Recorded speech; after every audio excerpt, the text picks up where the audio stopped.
Hello and welcome this week to the DaebakCast.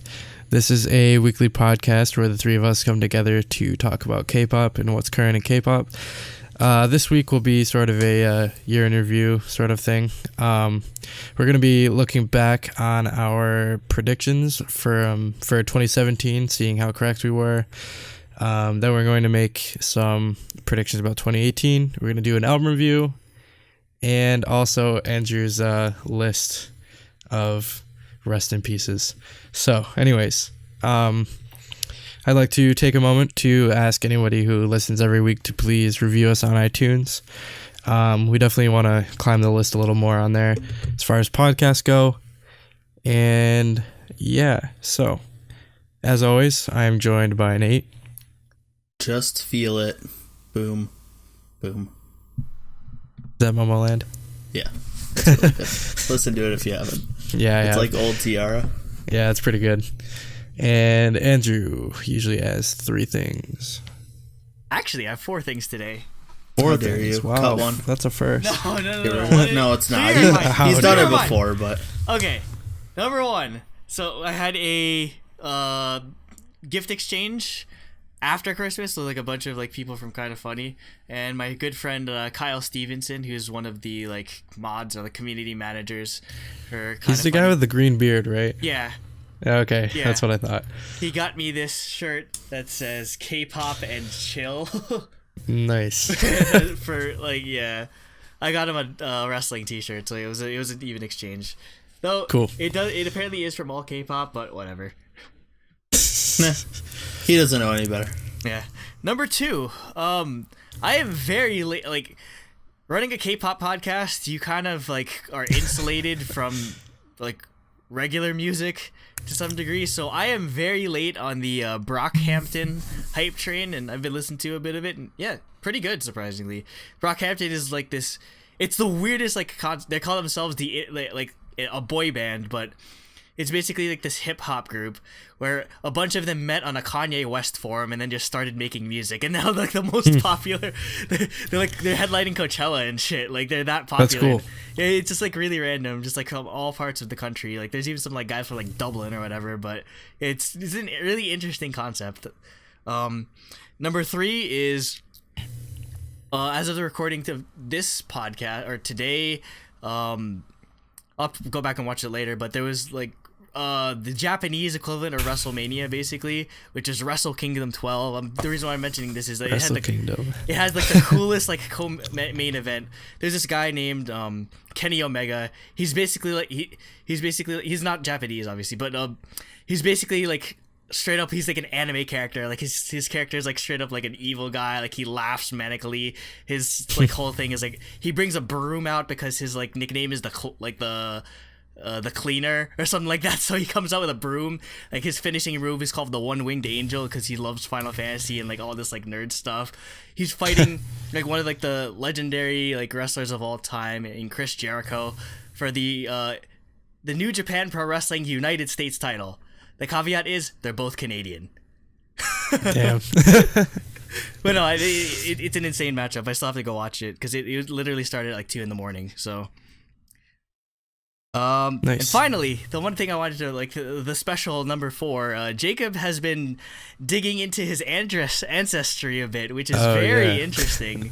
Like you have like a lot of like landmarks with ancestors. Yeah, or something. I found a whole bunch of different places around the U.S. that I gotta go visit because relatives did stuff. We got on the ancestry.com, and they have like a ton of documents and stuff, so I traced at least like my like paternal side of the family all the way back to like the late 1500s in Wales. And then my grandmother's side of that to England in the 1700s, and that's all I've got so far. But still, it's really cool stuff. And like, there's some like thing in Canada or whatever that Oh yeah. The part of my family that were loyalists during the war, they left and went to Canada. Yeah, they're basically the traitors. So I'm gonna go there and plant an American flag for the cool American Canada. Side of the family. Thanks, Nate, for the idea. You're gonna start a war. Good idea. You're gonna start a war between America and Canada. Yeah, I doubt he's gonna plant a big flag. It probably won't even be noticeable, but he'll know, and that's all that matters. The Mounties will come after you. The Mounties. Anyway. Oh goodness. Okay. All right, blown out time. I gotta find my blown out page because I just lost it. All right, here it is. Okay. I'm Jacob. You already know that. Blown out of the week. If you envy the gifted, try opening the gift in your hands. Very good. Tableau. Nothing. Not hard at all. It's hard for me. I can't do it with my left hand at all. I can do it with my right hand though. I can do it with both. All right. It's definitely better with my right hand though. So, album review of the week. Younha. Album review. Younha. The first album review of 2018 is an album that came out in 2017. Must I say? Well, I mean, nothing came out. There literally hasn't been a. I mean, we could have reviewed Momoland, I guess, but like this should have been 2013. We could have been reviewing I Got a Boy right now. That's true. Yeah, it came out on January 1st, 2013. Yeah. Anyways, one thing I want to point out about this album, I really like the album cover. It's just nice. It shows up in the music video too. Oh, cool. In for Parade, like they take that exact scene. Also, I'll give like a little bit of background. So Younha, because some people might not actually know who she is. So this is her first album in 5 years and 5 months. Wow, which is insanely long. Yeah, she took a hiatus. I mean, I thought she was kind of releasing some songs in like here or there, but just nothing. She did like OSTs? She was featuring on stuff. It was considered a hiatus. Yeah, she did OSTs and like she featured not on a lot, Shoebox, and she featured in stuff, and maybe did like a duet here and there. But this is her first actual release in 5 years and 5 months. She usually this album was a little like experimental for her. She usually does a lot of ballads and rock, like straight up rock music. Like I'm pretty sure, for even like non-K-pop fans, her most famous like piece of work is doing the ending song to Bleach, Hokiboshi, which is crazy, considering that it's literally one of like it's ranked up there with like one of the best like Bleach ending songs ever. So that's crazy to see somebody like that just like in K-pop. For me, I know her from featuring on Epic High. Epic High, yeah, exactly. I was gonna say, Umbrella and We Fight Ourselves. Epic High anime.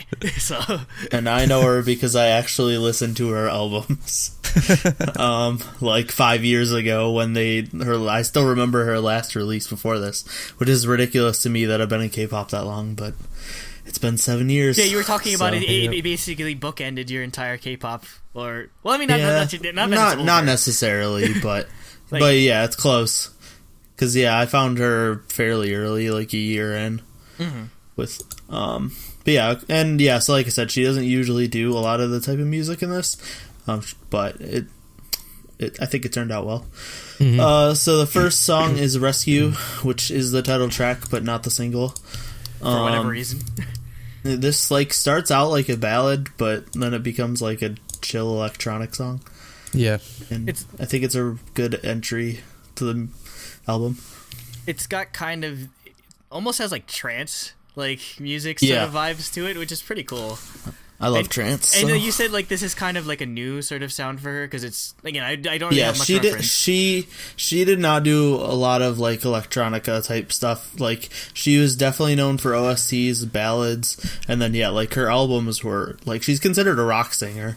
Like her albums were like straight up rock music. Yeah, like Hokiboshi was a rock song. So I think this is a nice like new flavor. Honestly, it was really nice. The beat's great. Just as a preface, I actually didn't even notice it was a lot of it was in English. Yeah, like 90% of the song is in English. Yeah, I think, until like halfway through the song, I was like, wait a second. She's trilingual. Japanese. Well, because I was kind of like just engrossed in her voice, not even what she was saying. No, her voice is insanely good. Like she's one of my favorite singers in Korea. And just as a preface, I don't know, maybe because I don't have a reference with her ballads, but I kind of preferred like the electronic or R&B style songs as opposed to the ballads, because I don't know, most of them just came off as okay, it's a ballad, but like this, it feels like maybe this is. I feel like this is a good move for her, because I feel like she gets more of like vocal.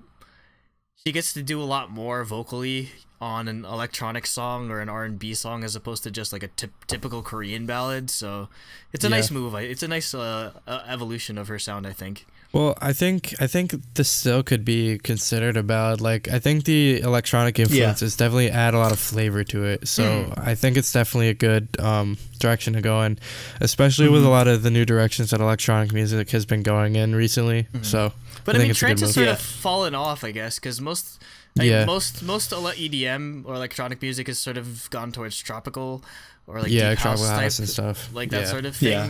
This is sort stuff. of like a chiller house or like a trance style, which I liked. Which is it's kind of the music I got into back when I first started listening to EDM. So yeah.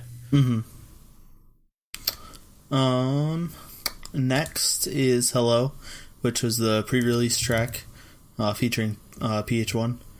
And this is like this has light rock influences, like there's a guitar and stuff going on, but it's like an upbeat R&B song. A lot of the songs on the album, I could feel the rock influence. It's all over.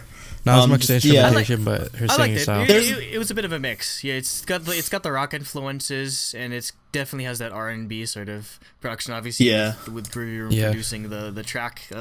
Also, the next one I believe was produced by Groovy Room as well. So.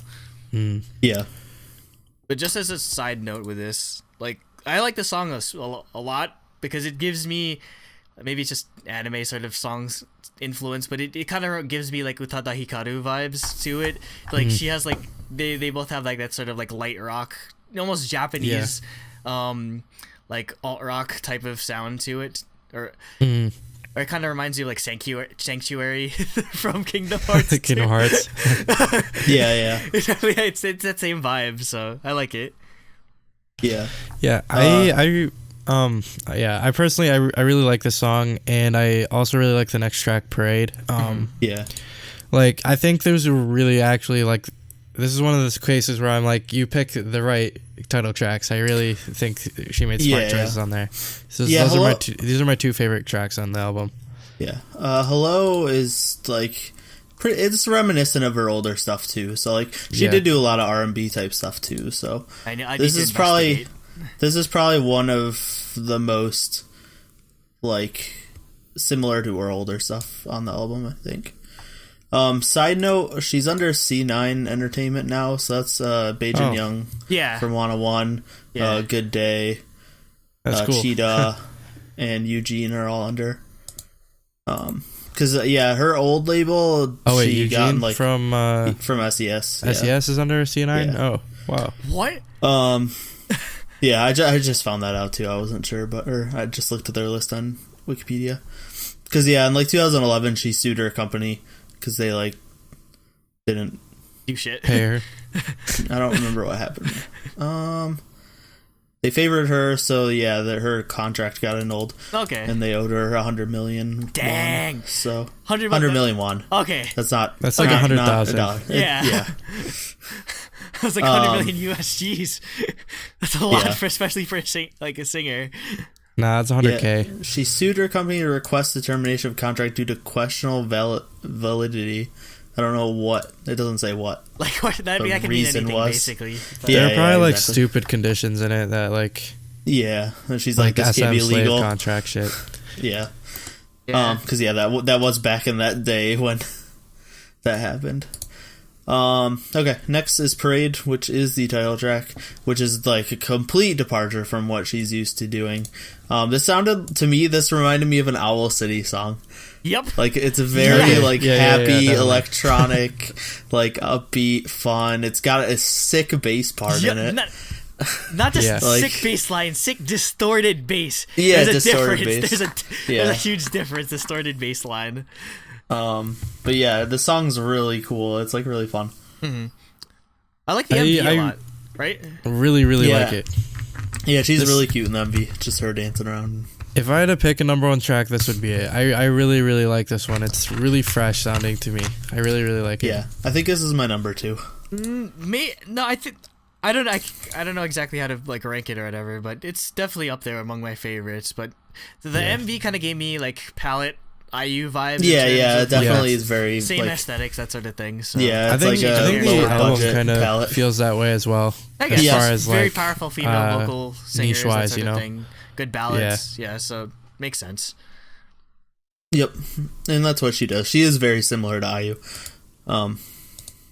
New IU. Huh? New IU. Yeah, not old. I mean, no one's similar to old IU. Just IU. Nobody has excelled at that yet. Next is Like Nothing. So this is like a soft rock ballad, like piano based. Which is like what she excels at. She's really good at this type of song.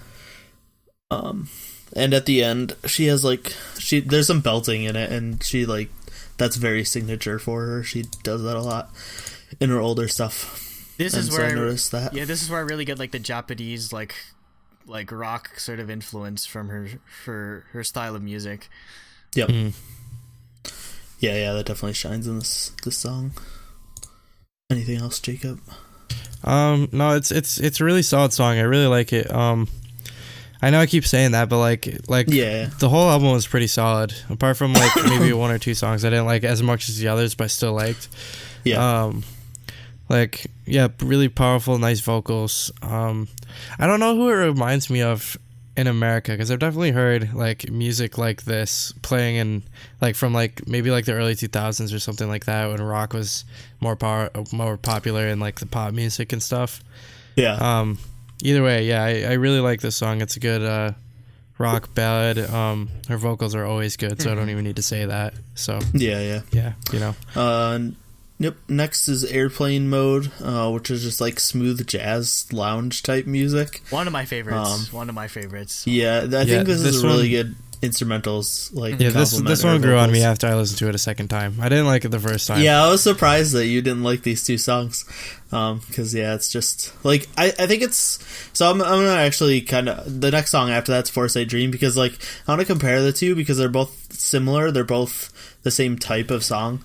But I think that's the reason why they didn't stand out to me, is because they're right next to each other. There's two in a row. I got a difference from them because Airplane Mode, it's got more of a Latin vibe to it, whereas Foresight Dreams, I guess, more of a traditional R&B style. I don't know, like that's the difference I could feel from it. Well, like I wasn't gonna say like there's the difference, because like to me they're similar, but I felt like Airplane Mode was really focused on the instrumentals to complement her vocals, and then in Foresight Dream it was much more vocal heavy. Just her vocals and the piano, with the instrumentals a lot like more in the background. And I thought that was really cool because they definitely do like fit together, but there is that like defining difference to me for sure. And then in Foresight Dream they use this like sample of like ice clinking in a glass over and over again, and I thought that like really fit, that like really helped the mood a lot. I don't know if you guys caught that. Anything else you guys want to say about these two songs? I think Foresight Dream just felt short for me, just because coming right off of Airplane Mode, I think I expected it to go up from there, but it went like down as far as like tone goes. So I guess that was a little jarring for me for whatever reason, and that might be like why. As a song, I still liked it. I think it just like was an awkward point in the album for me personally. I was just expecting it to go up again based upon the other tracks in the album, though. You still need these sort of toned back tracks in the album to sort of fill in the gaps as well. So I can definitely see personally. I think I just would reorder. I think I would put it after Feel or Drive. Or maybe just mix it up a little bit. Airplane Mode. Or that would work too. Actually, maybe flip the two around. Because I listened to it in order, just as like a full piece, basically. Yeah, but I didn't particularly like these two. Were some of my favorites because again, I preferred the R&B tracks on this because I just liked Yeah, her yeah. voice. I just liked her sound better with the R&B tracks as opposed to the ballads. But Yeah. no, this one was solid too. I liked it. Yep. Next is Feel, which is like funky guitar and bass pop song. Yes. Like this is with and Really then like this song. with Chancellor's vocals, like they really push the like Bruno Mars feeling. Yeah. Mhm. Because Funky. he just like straight up sings in that like funky American pop style, like singing. Yeah. One thing I really like about this song is they do a really good job of using the sort of like I'm trying to figure out what it is. It's like a drum beat, basically, like metronome in the whole song, and Yeah. it does a good way, like basically like it's going like this, and then her voice is sort of like hitting it when it each beat comes by. Like I on the guess beat. it's I don't know, it like does a a good way, hi-hat good job. Sort of thing. It's just a constant hi-hat beat, I think. Yeah. Either way, I don't know. I think it was a good use of it and it worked well. It's an electronic hi-hat basically. It's just trying to. Mhm. Well, that's kind of the purpose of why people use hi-hat. It helps keep time. So Yeah. Yeah. It's like Well, metronome. I don't mind hi-hat. I don't like it when it's like. Oh yeah, it's an electronic. Yeah, it's Yeah. an electronic like sound profile sort of thing. So Jacob doesn't like trap hi hat. Yeah, I That's hate what he's trap saying. hi-hat. That's crazy. Yeah, exactly. well, that's the thing because trap Like, that hi-hats is they try so to make it jarring sound to like me gunshots. most of the So time. Oh yeah, and trap hi hat is literally the exact same hi hat hit over and over again. Yeah. There's I no don't mind variation it. at I all. don't mind it. Yep. Moving on to Drive. So I'm gonna go in depth on this one because this is easily my favorite song, and I think like one of the coolest instrumentals in like a K-pop song I've heard in a really long time. So like to me, this is like it's hard to explain, but it's like a mysterious feeling electronic ballad, if that makes sense. Yeah. So like for sure. it's got like the mix of everything going on. You have like a snare march like in the background. There's a lot of like really cool audio samples. There's subtle electric guitar that's like following what her singing is doing. Mixed with like And then, like- chimes. That's Yeah, then like the synth, like the chime synth, which is like adds a mysterious feeling. And then like I don't know, like 2/3 through the song, there's like a bridge with like a muted trumpet solo, and that was just like that really like drove that like mysterious type sound home to me. And then even like in the really like back of the song, there's just like this white noise, which like really helps that feeling of like you're in a car, like it's actually driving down a road, because you just get that like really really subtle like shh, like you're driving or something. Like I don't know, just like everything about the song's instrumentals blew me away. Yeah. This is definitely another one of those like Utada Hikaru vibe sort of thing where Yeah. she does a good job of like the instrumentals do a good job of setting a stage or like an emotion for like what the song like is sort of trying to describe, and yeah, it's amazing. I love there's just all those subtleties that they're using, and like nothing.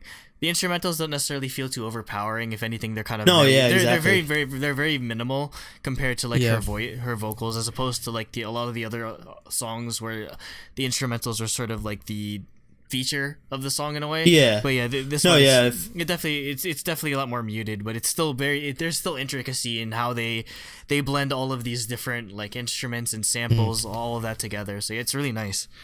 No, Yeah, if you were just listening, like, just as one sec to add to that, like, if you were just listening to songs on, like, shuffle or whatever, and this came on and you weren't really paying attention, you wouldn't have noticed any of that stuff I just, like, raved about. But if you're actually, like, listening to the music to listen to it, like, you can you catch got like all these this. headphones on with your amplifier, lounging back in your chair. Yeah, Mass exactly. Drop, Or you're, please sponsor or us. you're just, like, Yes. you're just, like... alone driving, just chilling, just taking like a Sunday drive or whatever. Like the song it's perfect. Yeah. This was also one of the big highlights of the album for me. What it reminds me of is like outside of K-pop, I'd say like my second favorite genre is probably like alternative pop, and this is where it sort of sounds like something like I'd hear like a female vocalist on like alternative radio, and I really really enjoy that actually. Seeing how something like that fits into K-pop, like again, like the chill vibe, the chill like laid back vibe is also feels really fresh, but it's like it wasn't too down. I guess if I put on an up and down scale, it was like just where I wanted. I guess like you said, for like a cruising song, you know. Yeah. I was just about to recommend you do that, Andrew. Because you keep looking down. I was going to tell you to move your camera down a little bit because you're leaning on that stuffed animal and you like keep going out of frame. No. I'm looking at my notes. So. Oh, yeah. But yeah, you moved your camera down like right before I was going to tell you to move your camera down. Next is Go, which is another like one of the R&B songs. My favorite track. My favorite track by far. The instrumental for this sounds like a beat that Punchnello would rap over. This has like some really cool like samples, and then at the end you get like the really like it's that same sound that you hear constantly nowadays, but like that dubstep synth. Like the distorted synth. There's tinges of future bass in this. It's like an R&B future inspired. So that's an instant win in my book. That's all you need to make a song that like Andrew really likes, basically. Future like bass. I recently made a playlist on Spotify that's called Smooth as Fuck, and basically I'll just add any song that's just smooth as fuck, and this goes on the Smooth as Fuck playlist. I should make one. Seems legit. Yeah, I love this song so much. Like again, it's just like it's a perfect blend of just like how I love how smooth her vocals are, and just like the instrumentals are so intricate. So again, it's what I love about R&B music the most. Yeah. Next is No Answer. It's a ballad, this is like this is classic Younha, like piano, strings, acoustic guitar, ballad. Like it's exactly what you expect on a Younha album. Probably why it didn't stand out as much to me, just because I feel like all the other tracks are sort of like going for a new sound, but this sort of is, I guess, our standard sort of thing. It just this is one of our standards. There's this, and then there's a rock song with Tiger JK rapping in it. So like that's our other standard, because that's on one of our albums, and it's amazing. But yeah, this one definitely isn't like blow you away anything, but like if you're looking for classic Younha, like this is a track you'll like. Yeah, what I'd compare it to is a track on like IU's album, for example, like Full Stop, or like something like that. Full Stop, Through the Night, one of those kind of thing. Ending Scene. Yeah. So I think it definitely it's a really, really good ballad. It's got really good flow. It's entertaining to listen to, I guess. It's not just your random OST track, Yeah. It's a good song. Yep. And finally is Propose, which is another not acoustic, like super standout track, but this one's acoustic pop. Really? And it's another good solid Younha style track. I like it. It was a good ending track. Yeah. Yep. Didn't blow anyone away, but it was very good still. It's like what you find for the like on a lot of girl group albums. Like it's just that one acoustic pop. Like this sort of again, like a lot of some of the songs again sort of like experimented with like the trance or like the sort of R&B sort of thing. I guess this like the last two, or this one especially, sort of falls back on that sort of like IU Bolbagansa sort of like indie like solo sort of female vibe. Vocal artist sort of thing, which is what Younha was your like. Specialty. So, but it's still nice. I like it. Yeah, because like she wasn't from a big label or like produced or anything. She was just like, how did she blow up in the first place? Like she found mainstream success in Japan. Was it because of Bleach? Yeah, that's well, because she debuted in Japan before she debuted in Korea. Oh, she pulled a Soman. She was in Japan for let's see, she debuted 2004 to 2007. Damn, 2007. Bleach was 05, so. And then 2007 was when she came and did stuff in Korea. Before like IU Bolbagansa, we had like it was like Younha, Jinchil. Exactly. Like, female vocalists like that. Like they were the ones who filled that niche before. So yeah, definitely. Yep. On her what? Oh, no, I was gonna say her what album? Her second album. It says that it had her second collaboration with Tablo, who co-wrote and featured in the song "Memory." So. Oh, that's cool. Now I gotta listen to that. Yep. All right, rankings. Yep. So rankings. So for me, Scores. I struggled is 9.5. I like. Are we doing that now? Are we doing that now? Well, no, I'm not. I'm not giving it 9.5.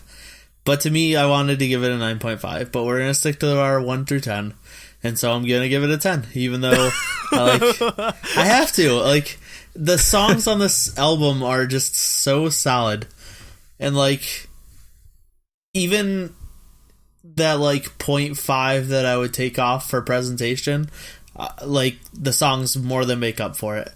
So like I give a lot of albums 10s, Yeah, because I love this genre so much, and I'm very easy to please.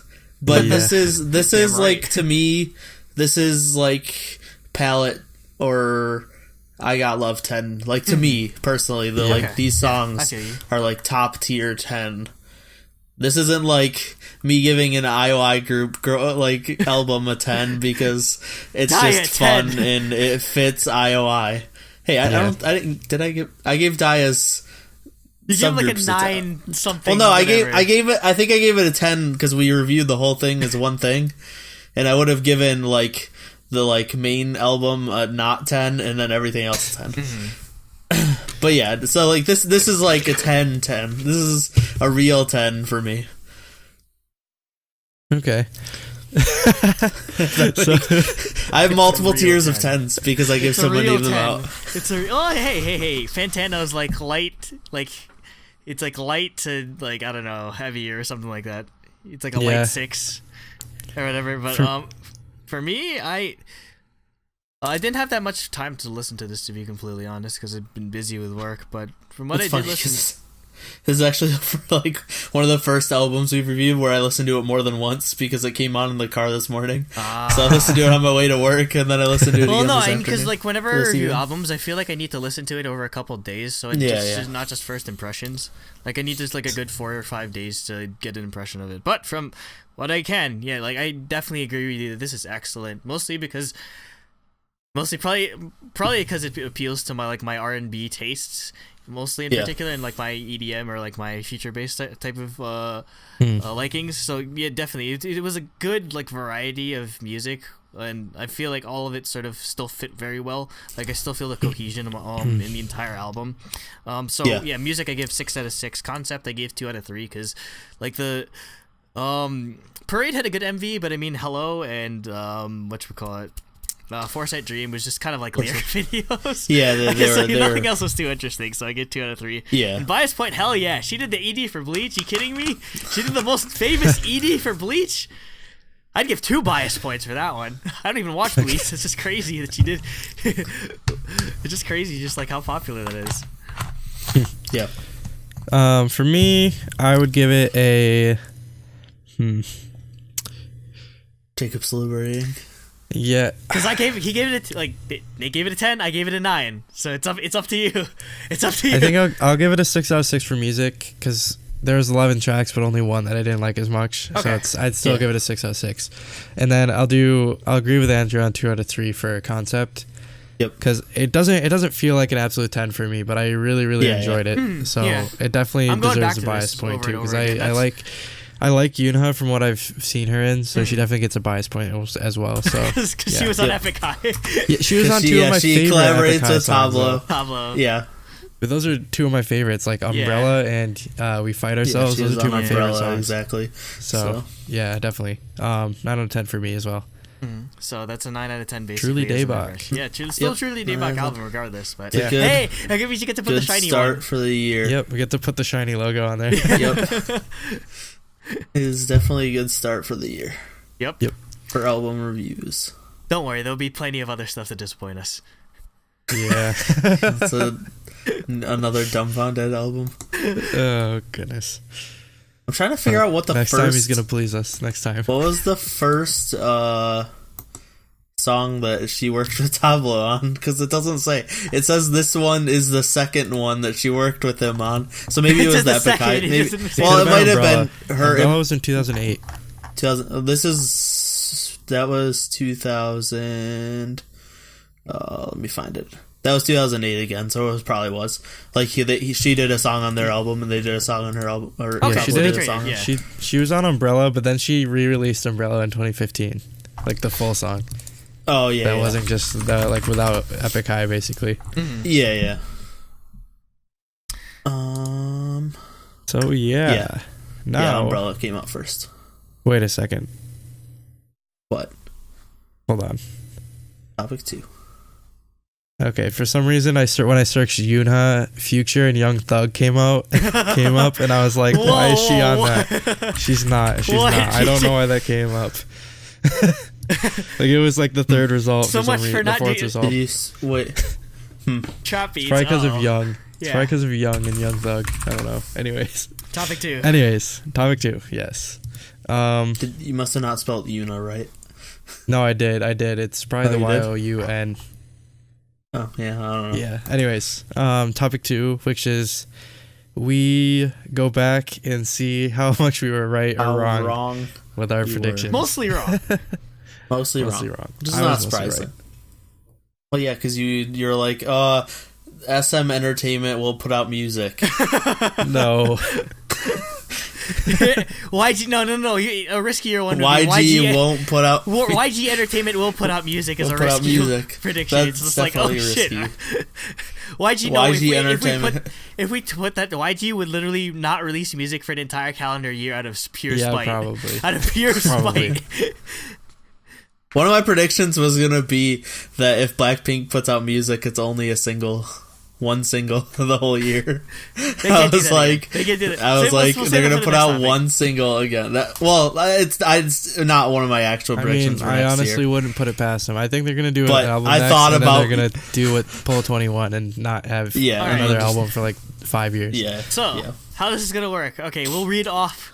Like, we'll each read off like our own list. You guys have like need the to- slideshow up. Yep, get that up if you don't Yeah, I already. need Yeah, I do. And then just I do read not. off your own. I will be the keeper of the slideshows or something.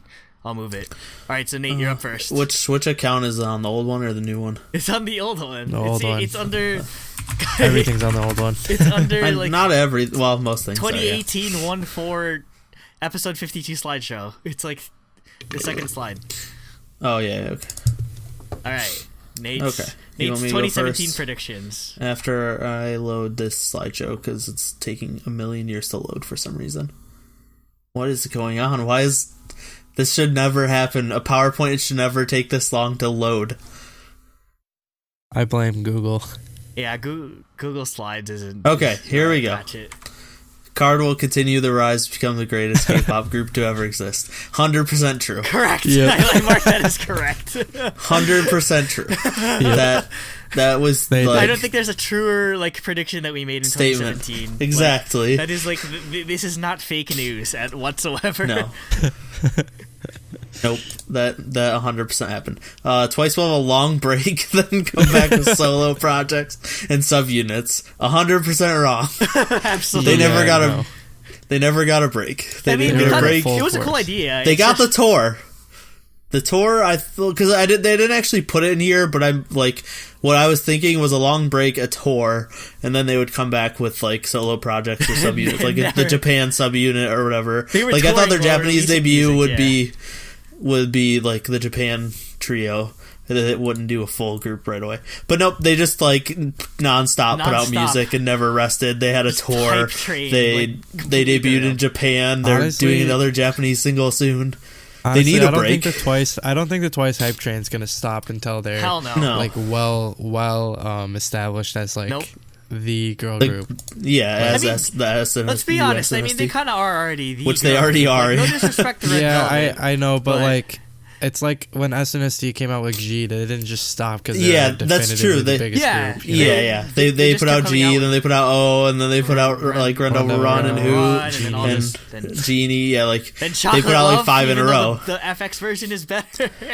and that's No. basically what That Twice is doing the right most now. absolutely wrong thing. They put out TT, and then they have never stopped putting out music. They debuted in Japan. They're doing their second Japanese song like Yeah. this month. Yeah, I don't think it's gonna stop Ridiculous. anytime soon. It'll be interesting though when they will actually ever consider doing solo. I mean, Chaeyoung got a solo, but I mean that was just kind of like a Yeah. one-off thing. It's interesting to see whether they'll ever like do a subunit, because I mean it took EXO like 5 years or 6 years to do a subunit when you think about it, or like 5 years, because they didn't do EXO CBX until till 2016. So yeah. it might take a while because they feel like they don't want to mess up like the momentum that the full group has. Yeah.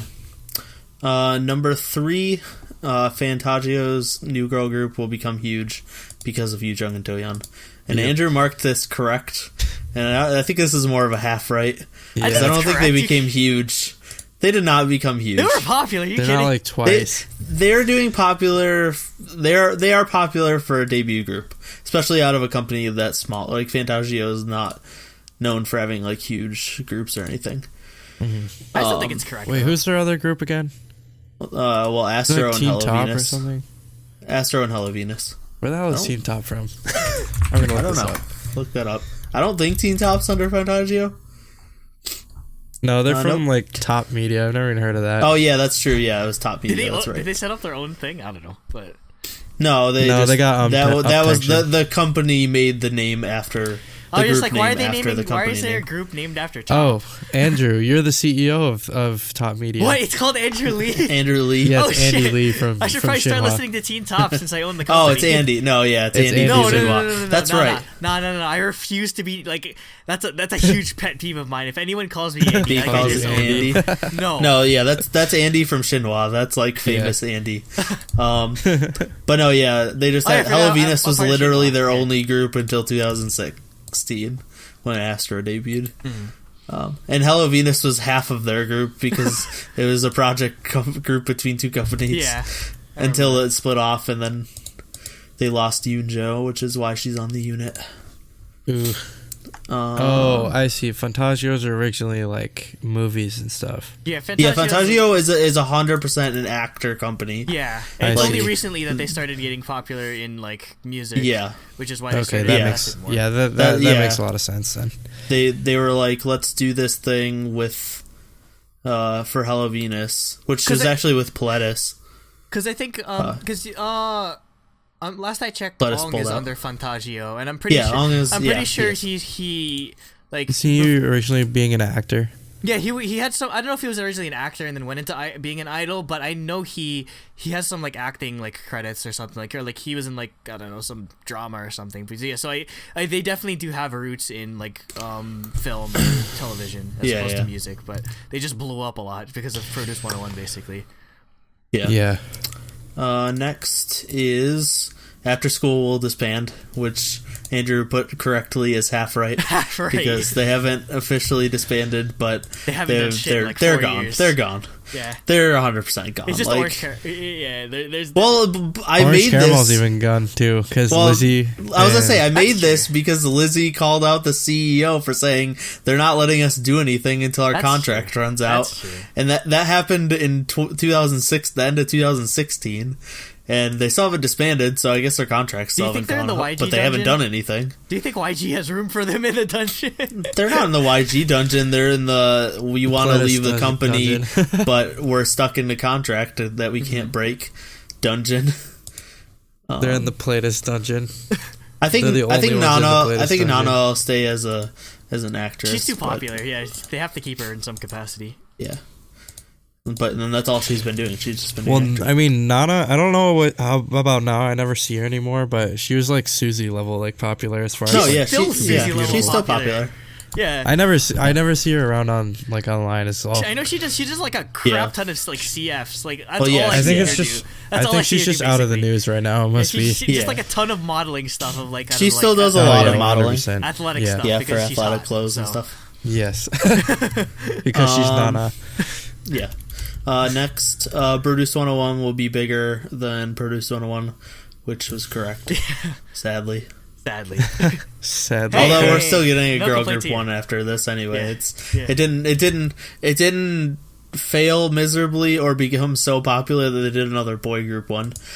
So we'll get to that we're still getting But I mean, like, I don't know if we could have predicted how big Wanna One could have been, because like I didn't think it would be like that crazy. I thought it would be. Considering how big IOI was and guy groups are usually more popular. Going into the season, we were just like, there isn't as much talent here as there was in season 1. So I had my measured expectations, but damn, boy group stands are insane. So yeah, exactly. All right. Yeah, because there definitely wasn't as much talent, but the fandom's huge. Number 6, SNSD will have a 10-year anniversary tour. Disband. TTS will stay. Half right. A third right. They didn't do an anniversary tour. They did do an anniversary album. Yeah. But just not a tour. Or technically none of this is right. This is absolutely wrong. But because they didn't do a tour, they didn't officially disband. No, they didn't. They are still a group. That they didn't officially disband. They're just lost 3 of the members. And then TTS is 100% gone because Taeyeon's the only one who stayed. So this is absolutely wrong. But imagine they still did TTS songs, but it was just Taeyeon. You can consider them disbanded, but it's not official. TTS, and I said officially disband. So I should have said unofficially because does that mean that was more likely? Should I put TTS in the disbanded list then? Oh shoot! TTS is disbanded. 100%. No, I forgot about that. Yeah. Anyway. And finally, IOI will perform at an awards show, which kind of happened, but not all of them, unfortunately. They're just like, oh my god, IOI is going to perform at Mama. Well, yeah, they announced it as IOI will be performing "Pick Me" at Mama, and then it's like it was the members that were going to be there anyway. They lied. They're like, yeah, we didn't invite Somi or Soye or Cheon or Gugudan. For some reason, Gugudan wasn't there. Yeah, why weren't they? They definitely deserve to be there. Yeah. Yeah. But so, yep, those are my predictions. They were mostly, I don't know. Andrew gave me more credit than I deserve, probably. All right, my turn. Okay, my first prediction: twice U.S. tour, half right, because they didn't do a tour. They came to KCON though, so I'd put that as half right. Number 2. Ailey US tour. Absolutely fucking wrong. No, she didn't do anything this year. She put out Alien. She put out Alien. A really good SM Station song. And then hey, remember, she put out her Goblin track is literally like the most famous she did song OST on the face stuff. of the planet now, but in terms of like K-pop stuff, she didn't do crap. Anything basically. She literally the only thing she did was the station song because the Alien isn't considered K-pop because it was American, and then I don't count OSTs as K-pop. Not to mention, and it was bad. Yeah, it wasn't. Wait, was the song she did with Yumi Ray last year, or not last year, but 2016? That was 20. Yeah, it might have been 2015 even. No, there's no way. There's zero way. I'll look it up. Home. Ailey. Yeah, Home. 2016. Yeah, okay. I was like, there's no way that's 2015. Okay. Number 3, Jessica US tour. Again, nope. Absolutely fucking wrong. She hasn't done anything. Basically, I feel like at this point, Jessica's just like, my fans probably miss me. I should do an album. And then she goes back to working on her fashion. Blanc and Eclair. Yeah, exactly. Yeah, it doesn't seem like her number 1 priority anymore, to be completely honest. No, I mean, 100%. That's fine. Well, I mean, that's kind of why she was kicked out of SNSD. Yeah, well, music wasn't her number 1 priority. She wanted to focus on Blanc and Eclair, but I mean, running Blanc and Eclair and being a full-time idol are the biggest. Yeah, being in SNSD at the height of it doesn't work. Popularity. So, yeah, it's definitely more conducive to her schedule where she can put out 1 or 2 releases a year, and then And at this point, I don't know if she's even interested in promoting in Korea. I don't. Oh no, I don't think so because I think she would have been able to. She had solo concerts. Remember the time she had a solo concert across the building as SNSD? I mean, she does that. It's just it doesn't seem like she wants to be on TV anymore. I guess we'll find out if her next release if she goes on music shows because it's past she has a next release. That's an if. If she even puts out another song. Yeah, I don't know how much music she has left. To be completely honest. Don't do it, Tyler Kwan. Put all your resources into playback. They deserve your money and support. Put all this effort that you're putting into Jessica into playback because they actually want to release music. And put them on music shows because they didn't get even promote. I want you to say it's ridiculous. They didn't promote they They didn't promote the song that was nominated for a truly Daebak for song of the year. Exactly. It was nominated for a day song, and it wasn't even It promoted. didn't get God damn. promoted. It's ridiculous.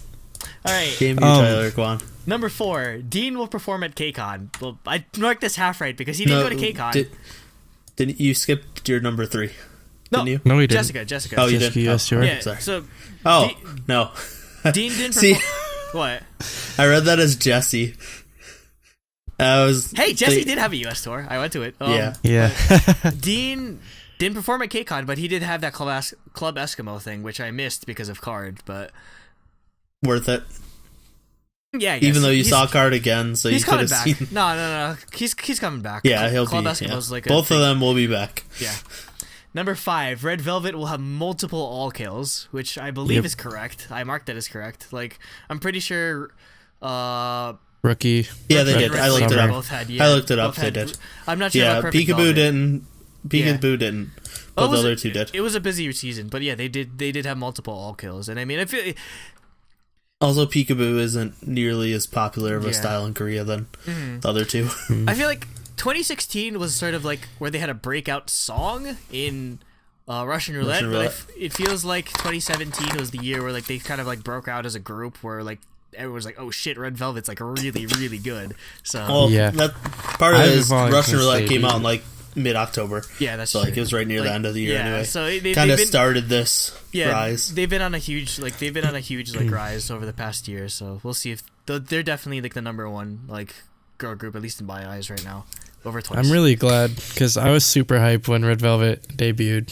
Contrary to everybody else who was pissed about Yeah, 'cause everyone's FX, just I like, was "This just isn't like, FX." yeah, Red Velvet. You can love both. Yeah. Both. Number 6, Sooyoung SM Station song. Absolutely Nope. fucking wrong. Nope. And she left. She left. She left without doing anything. God damn it. Hey, at least she finally gets to get married. Yeah, The she dude finally she's gets to been get dating married. for I mean, 5 years. it's a given conclusion. Like, her poor boyfriend is just like, I'm waiting for you eventually. But yeah, they're probably gonna get married, and she's just gonna be an actress because that's her her thing now.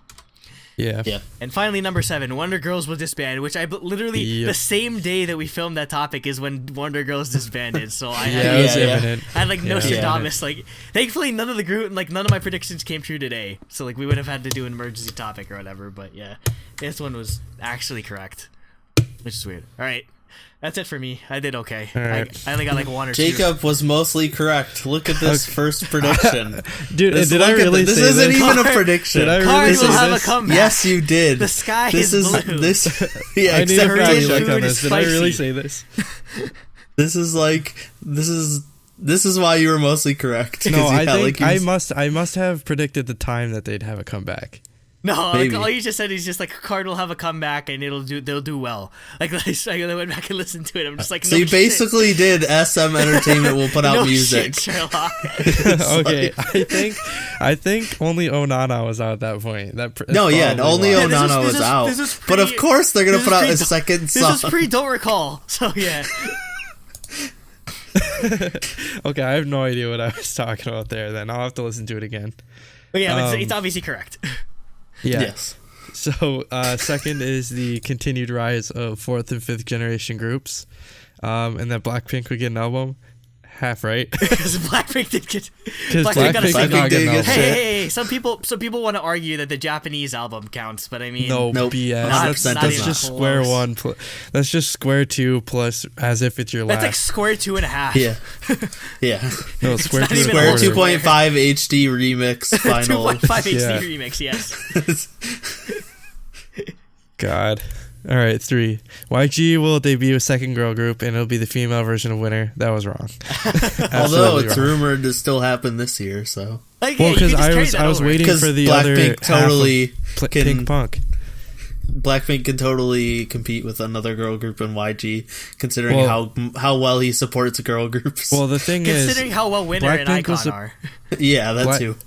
Blackpink was supposed to be a 9-member group, but then Yeah, JYP came out with twice, and he's like, so YG was like, "Oh, can't do that anymore." People Hey, I assume, mean, why not? Like, how many? 'cause- Like, there were. even after SNSD, there were so many like 9, 10, like there were big groups that came out. No, yeah, 9 was like the year. standard. Yeah. After SNSD came out. Yeah, it's like why didn't he think like people that are going to listen to JYP and people that are going to listen to YG, they're not going to compete with each other, I feel like. Well, no, he wants to have a more cutesy SNSD style group. Like, under literally YG? that style. Yes, he wants that because he doesn't have that appeal under his company. That's true. But I mean, the so thing I think is that the second group is still coming, and I think it's still going to be like that. That's never been YG's mantra, though. That's I was going to say, it'll fail. YG. It's not going to fail, though. It's under YG. It's not going to fail. Well, no, it won't fail, YG, but I don't think it's... Yeah, it doesn't fit with YG's company, like, look. And then on top of that, he can't manage girl groups, so... At all. He couldn't manage one girl group for 10 years. How's he gonna manage 2? You mean 7 years? 7 years. God, they didn't make it to 10 years. What a goddamn shame. That's a shame with 21. That's a shame. Okay, so next prediction. I predicted that the new Epic High album, which we didn't know if it would release or not this year or last year, would be called Pieces Part 2. Because it wasn't called that, but good enough. It pretty much was correct. It is. It says it on the actual like album cover. It says it on the album, yeah. It says Pieces But it's not Part 2. called Pieces Part 2. But it is Pieces Part 2. It is Pieces Part 2. It Yes. basically is. Pieces Part 2, Shoebox Part 2. Yes. So that was kind of correct. See, that's like the legitimate one you got correct. Yeah. So I said there'd be more collaborations with American artists, which I don't think we really had any point of reference before then, though. No. Not really. No. Unless I don't know what more is. I say this. There were a decent amount. Yeah, Akon and Wonder Girls. That is the point of reference. Love me like love me like money. Because that happened too. Cars. Huh? Oh, and Snoop Dogg and Girls' Generation. Yeah, there was Flo Rida and Boa. Wait, Flo Rida and Boa did something? Yeah. Oh my god, I gotta find this. That's awesome. Yeah, and anyways, that was correct. Mainly with BTS, I think. Yeah. Like RM, Wale, that kind of stuff. So that was correct. And then I thought that SM would start to showcase their new girl group, which would be the successor to SNSD. Still has not happened, so that was absolutely wrong. Like did they show any female trainees at all? No, they didn't show anything. They haven't shown anything of SR15G or whatever the heck they call it. Wait, did SM rookies do anything in 2017? They didn't show any new videos of SM rookies. Nope. As far as I know, because I guess maybe after NCT came out, they didn't show anything. Yeah. It's probably hard to manage okay, we're doing this main group stuff, we're doing SM Station, then SM Rookies kind of got shoved to the side because it's too much music. They should have them put out a station song. Yeah, they sort of incorporate that. It's kind of a no-brainer. Yeah. Yeah, that would be an easy way to show them off. See, so here's the thing. I was thinking about the timeline, and NCT came out in 2015 or 16? 16. 16, right? 16. Yeah, 16. So, I was thinking in terms of how they usually debut groups. They usually debut a boy group first, and then right after, a year or two after, girl group, yeah. A girl group. So EXO came out in 2012, and then 2014 was Red Velvet. SHINee in 2008, FX in 2009, Super Junior in 2005, SNSD in 2007. So there's a precedent there. So I was 2017. All right, we're gonna get a new girl group because we just got NCT. Yeah, the thing is though, it was only NCT that debuted in 2016 because I feel they debut for Dream or Dream putting out. No, Fire Truck was 2016. Oh shit, yeah, you're right. That's true. Yeah. Because Limitless was this year. Fire Truck was last year. I guess they just didn't Limitless was 17. Fire Truck. I guess that was a lot to worry with. They're basically they were managing two different groups at the same time. No, yeah, man. They I think they always do that though. It's SM. Plus, I think it was 2 years, not 1. But we'll get into that. We'll see. Yeah. So yeah. Anyways, on to Nate's 2018 predictions. Which the first one will continue this topic. Topic 3. Because topic 3. Oh yeah, topic 3. So continuing the talk we literally just had that was in the last topic. SM Girl Group will get at least pre-debut content. If not, they'll debut. Because, like Jacob said, and I talked about this last month, we talked about it on one of the episodes. But yeah, it 100% makes sense. SM follows a very strict schedule where Super Junior into SNSD, into Shiny, into FX, into EXO, into Red Velvet, into NCT. It's girl group time.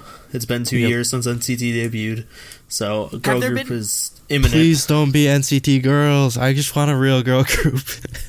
I don't think it will be, because NCT isn't doing as big as they'd hoped.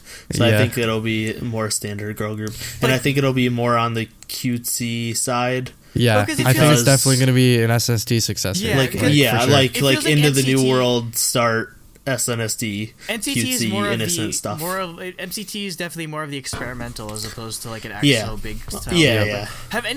Have there been any like trainee like leaks or like image like people like? We got the ones they showed years ago. Yeah. We have the little girls they showed years ago. Who are not little girls anymore. Yeah, they're probably like about the age. Well, and that's the other thing is like we talk about this schedule going back and forth. The last girl group they put out was 2014 with Red Velvet. They've had girls training for 4 years. Like, there's definitely a group of them that are ready to debut. Like, that are waiting. It's not like they need to train more. I don't think SM's training is good enough unless they had a really large turnover rate with female trainees. Like, they have some that are ready. But no, I mean, we would never know that because that would be all internal. But you got to believe there are some girls that can figure this out and would stay there knowing like they're about to debut. Yeah. Well, yeah, because SM attracts all the best talent. That's why exactly. They have global auditions for a reason because they know that they can attract talent from everywhere. But I guess my question would be: is that do you think it'll be in the style of SNSD, or do you think it could be something not necessarily copying NCT, but do you think it could be like a straight up do you think we could get like an XG girl group? Do you think we could get a YG girl group in 100% no. That'd be crazy. I don't think it's SM's flavor. No, it's not. That'd be insane. SM does a YG girl group. YG does an SM girl group. I think in terms of style. Because the analogy I like to put it is that SM is very Nintendo when it comes to K-pop. Is that they know what they're good at and they stick to it. They just stick to it. Yeah, they don't follow trends. They're just like do their we're own doing thing. this. Yeah. This will be a group in the vein of like G-Friend and Lovely's like innocent. That's so weird coming from SM. Poppy girl group. It's been so long since SM. Well, they haven't done it in a while, but I think it's popular. Yeah, they haven't done it since now. SNSD because they don't have that anymore. Yeah, but it's popular right now, and they know that. They don't have a group like that. They don't have a group like that anymore. They just lost it basically because SNSD is 5 members, and the members don't want to do that stuff anymore. Yeah, so, exactly. You know, they have a spot to fill. I think it's definitely what it is. Well, that's what I Got a Boy was supposed to be. Yeah, I Got a Boy. But I mean, like that type of it was stuff. kind of. It was like Mr. a Mister. God, I love the MV for You Think. It's so over the top. Yeah. Okay, moving on. Number 2, Stray Kids will become the 3rd biggest guy group after EXO and BTS in their first year. Got that newfound This JYP is Twice's little brother group. That's and a bold prediction. JYP knows what he's doing. No, Does he have 4 members? This is partially based on Cooper's hype from watching Stray Kids and how good, like how much he's hyped for them. I mean, but Elevated I think was a good song. So it was a really good song, and they have really good rappers too. They're putting out a mixtape like in a few days. The only thing is though, because for them to become the 3rd most popular, they gotta surpass like 17, GOT7, Monsta X, like all these groups that have been around for a while already. Yeah, but I mean, like, I'm thinking GOT7's their biggest competition. GOT7's their biggest competition. They're definitely number 3. Like NCT isn't as popular as you'd think. Nah. Neither is Monsta X. Like they just got their first win. They're big. They're rising too. But I think this K-pop group, fans, not the public. Yeah. I think this can be like I don't think Stray Kids was as popular as 16, but I think JYP knows what he's doing in terms of managing groups. The music, and I mean, How many people in the music? How many people actually watched 16 and then like everyone just started like listening to Twice anyway? So it's like it feels like the well. Here's the thing: the MV for like Ooh Ah blew up after Cheer Up came out. They blew up simultaneously. Basically, because Cheer Up was. But I think I don't know. It's just a feeling I have. Just the rise that JYP has had with Twice, like managing Twice. I think they can use that. He knows what he's popularity. doing. He found what worked. Plus, like, they're literally just gonna get big because they will be compared to Twice. They're like, this is Twice's guy group, and guy groups are huge, and Twice is huge. Like, Poor that GOT7, alone though, will damn. help them. Yeah. I mean, GOT7's been around for a while. They came out in 2013, Yeah. I think. Yeah, it's been So, something like, like that. You know, I they've just, been hope they around don't, for. I just hope they don't get new Wested, basically. That's No, my they worry. I will. don't think they will. GOT7's They're, really they're big popular. Like, and I'm not saying they're gonna become like I think it'll be a shiny arena Super Junior selling type thing. Probably. Yeah, exactly. I don't think they're gonna be like. I'm not saying Stray Kids is gonna be arena selling like EXO and BTS. I just think they will A strong surpass number pretty three. much every other. Because if you think about it, GOT7's like a very far like below EXO and Yeah. BTS, and I think they're gonna be like just over GOT7, but within 1 year of debut. Which would be crazy. And if that Yeah, happens... like I'm not saying they're gonna become BTS and EXO no, but level like, of popularity. If they do, I think like that it's just... They sort of, will like, eventually become that if that happens. like, Yeah, But it sort of cements JYP as just like the top, like... the top. Yeah, It's like yeah. the If top Stray Kids company blows right up like now. I think it will, JYP will be on top. Oh, JYP's number. Also, I think if once we get 2017's like year end like sales Unless- and stuff, I think yeah. JYP is gonna Oh. surpass YG. Oh, 100%. Twice like You have to release music to make money. Yeah, Um, exactly.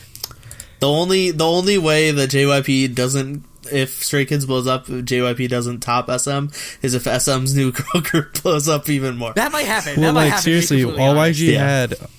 YG had was, I mean, they have their his subsidiaries too. Yeah, but, they like, have Black Label. all they and did was High Grand's not Blackpink's putting out one anything. song and then G Dragon's album and Taeyong's album. That's pretty much it. and I mean, Japanese Psy, releases. But I mean, Psy's They all doing his own Psy shit. too.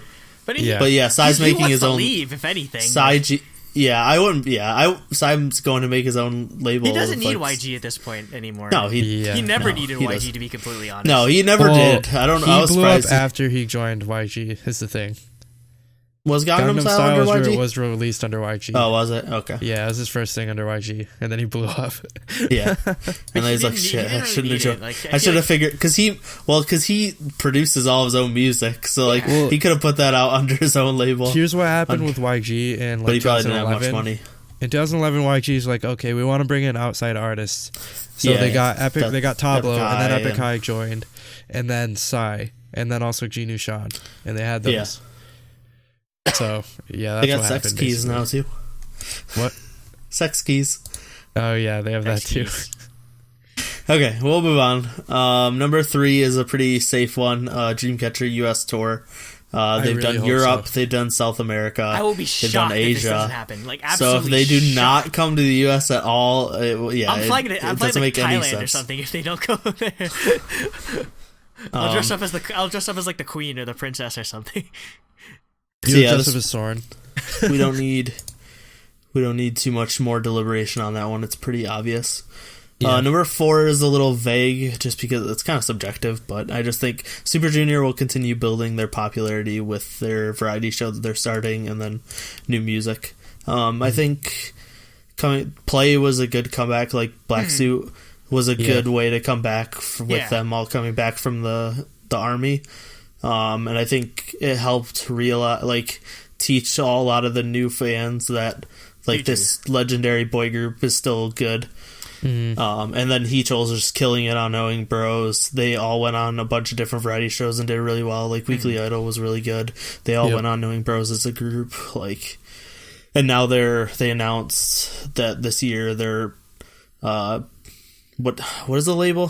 SJ. Label Just SJ. Label Label SJ. SJ. Yeah, it's they're headed by Isuman. So yeah, Suman is running that label, since he's not running SM anymore. But yeah, they announced that they're gonna do their own variety show. And I think that'll do really well. All they have to do to be popular is just don't get arrested. Don't. Well, I mean, half of that, I think drunk and drive. that's part of it. I think what Super Junior is right. People.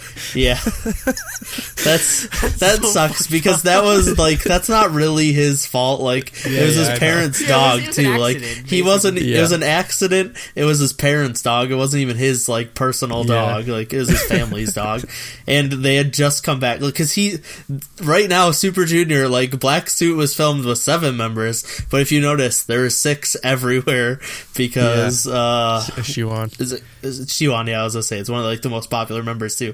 Shiwan's family dog, bit a neighbor, and that neighbor died, which is very, very unfortunate. Wait, he died? I didn't even know that. I was joking. No, the neighbor actually passed away. Yeah, because it Like it was from infection. complications, it Yeah. was infected and they got sepsis, and then That is horrible. they passed Yeah, away. dude. Yeah, That's so why like it's really that's why. dangerous, Yeah. So but yeah, I honestly Was it think an old person? they'll cut it must off. have been an old person. I think she was in like 60s or something. Like I don't Yeah. think she was super old, but she wasn't young. Mm. And I think they'll cut the fat with like the members that are doing the shit, like drink, like the one dude who's. I definitely think they're gonna get rid of him as soon as they can. I think it is Kangen. Yeah. Why don't they add Henry again? He's okay. Henry. Oh, because last time they tried to Henry add was Henry, people started freaking bitching about it. Well, he was and never actually part of Super Junior. He was He was only going part to of be. Super Junior. He was going to be. Him and Just Jovi add were him going to be just- added. Just like consolidate it like they did with EXO, or basically it's just one group or whatever. Yeah, yeah. Well, I think they will. And then Ryuwook and Kyuhyun are in the army still, but yeah, they're they gotta the be coming youngest back members. soon. They're the last ones. They've got to be coming back soon. So yeah. Let's see. Oh, actually no. Kyuhyun just joined. Just released stuff last year, so he's Well, going to be he- until like the end of this year. He went in May 2017, so he's gonna be until 2019. Yeah. Ryuwook.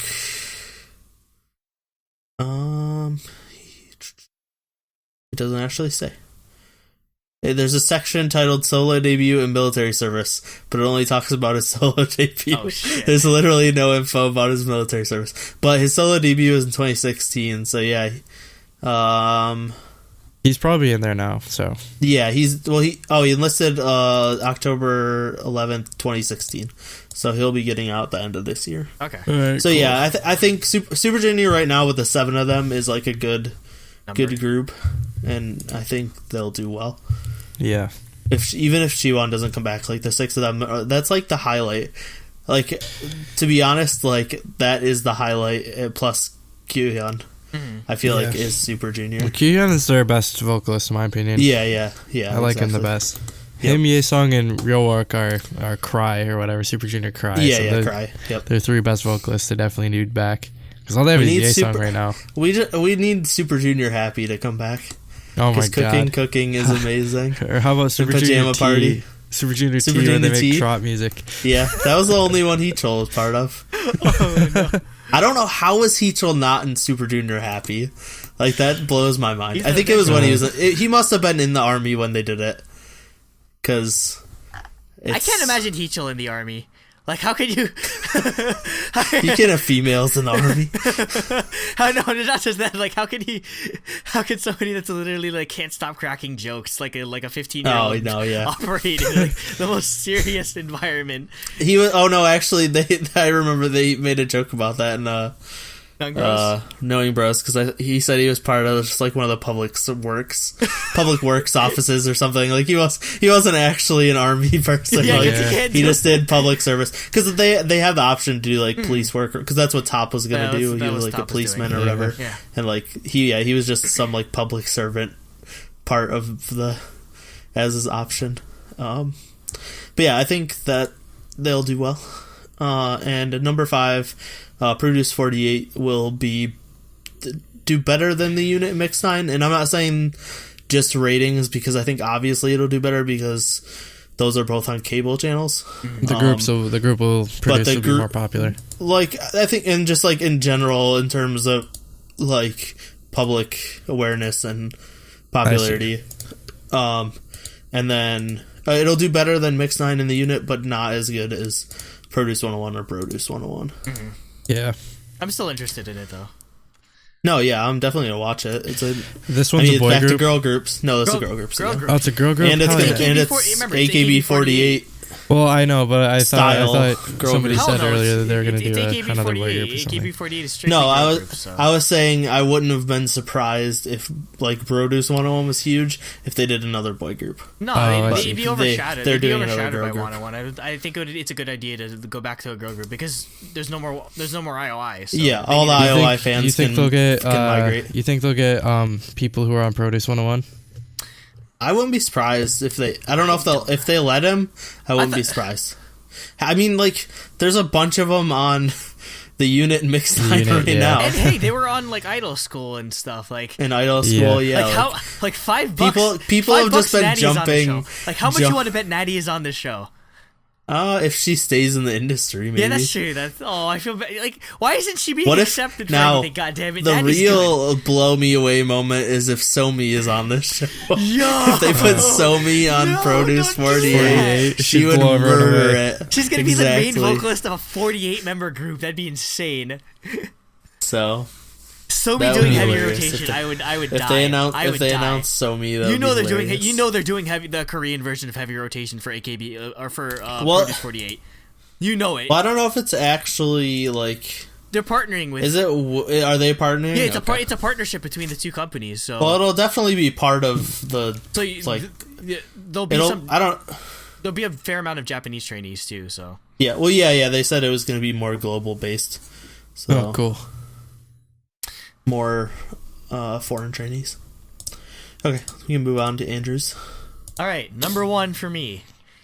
BTS will release an English album or an American album, all in English, and it'll be promoted in the US. I mean, that's kind of a no-brainer, but I mean, I feel it's definitely something I can see them doing. Like, it's the next logical step after being on all these talk shows and like all these music awards. It feels like I feel like that should be their focus. To be completely honest, like even more than the Korean album. Yeah.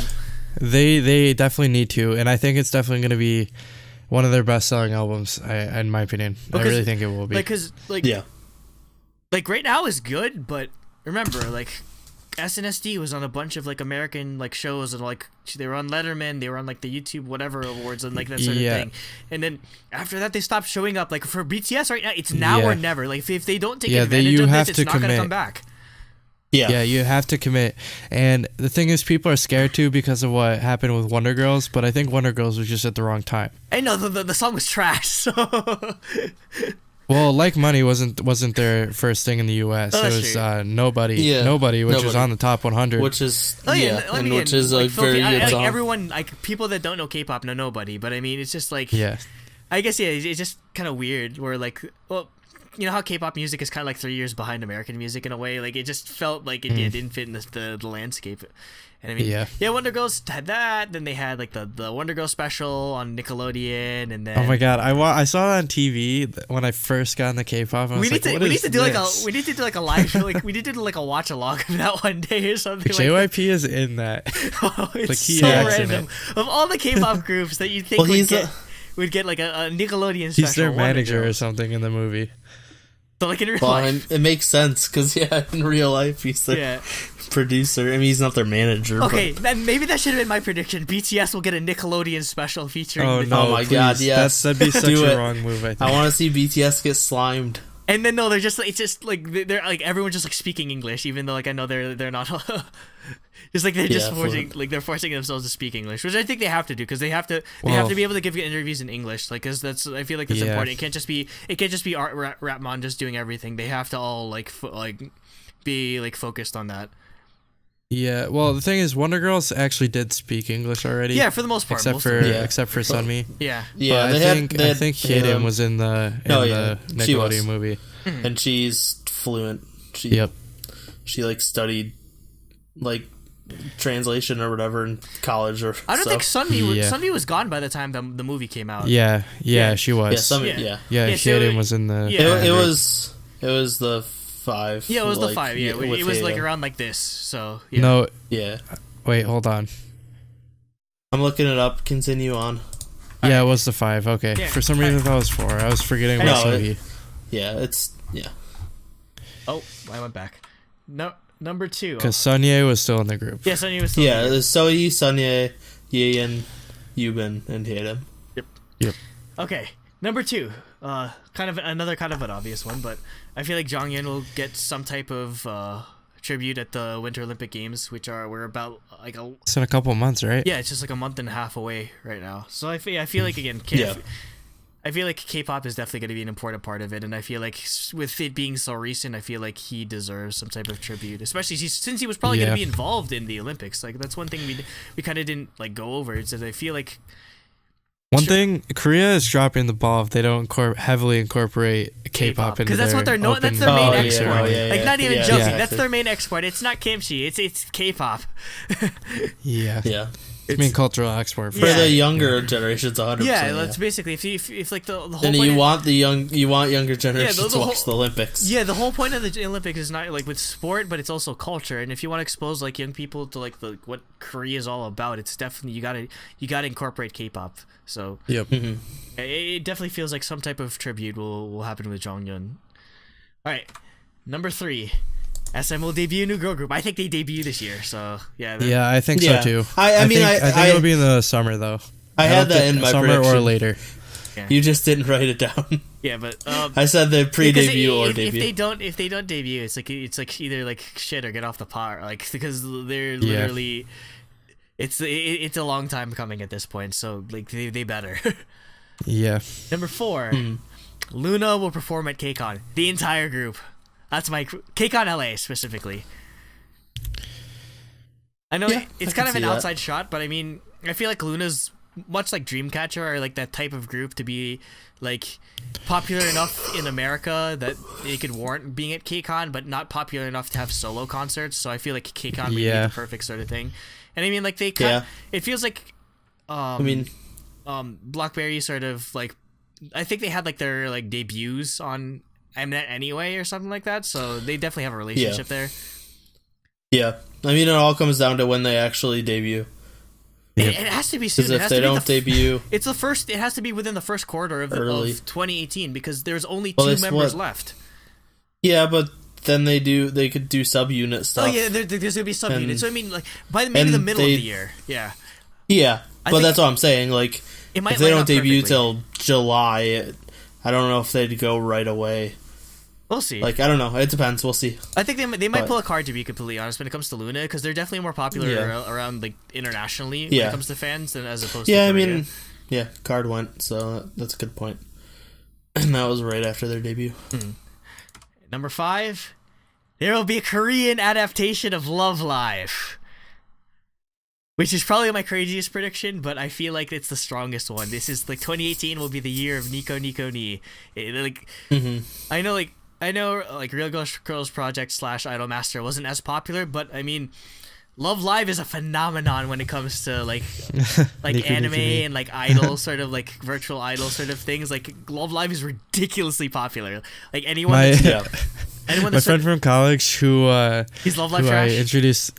Yeah, no, literally. Like I introduced him to K-pop, and he saw the Love Live Blu-ray for like $20, so he bought it. I still need to watch Love Live to be completely honest, because I only know like I've only seen clips of it, but yeah, same. Like I feel like Love Live could do better in Korea as well, because the concept of Love Live is it's a school where they make an idol group to prevent their school from shutting down, and I feel like that's sort of like it's sort of a better plot as opposed to just Idolmaster, where it's like, oh, you're like the main character is a manager at some idol company sort of thing. It's like Dream High. Except Dream High was amazing, and it was really big. Yeah, so I love Dream High. Yeah, so there's reference. That was like my first K-drama. Yeah, no, like everyone talks about it because like weren't there so many like famous like Suzy actual like Suzy and IU. Yeah, IU was on Dream High. Soohyun and Taecyeon. Kim Soohyun is huge too.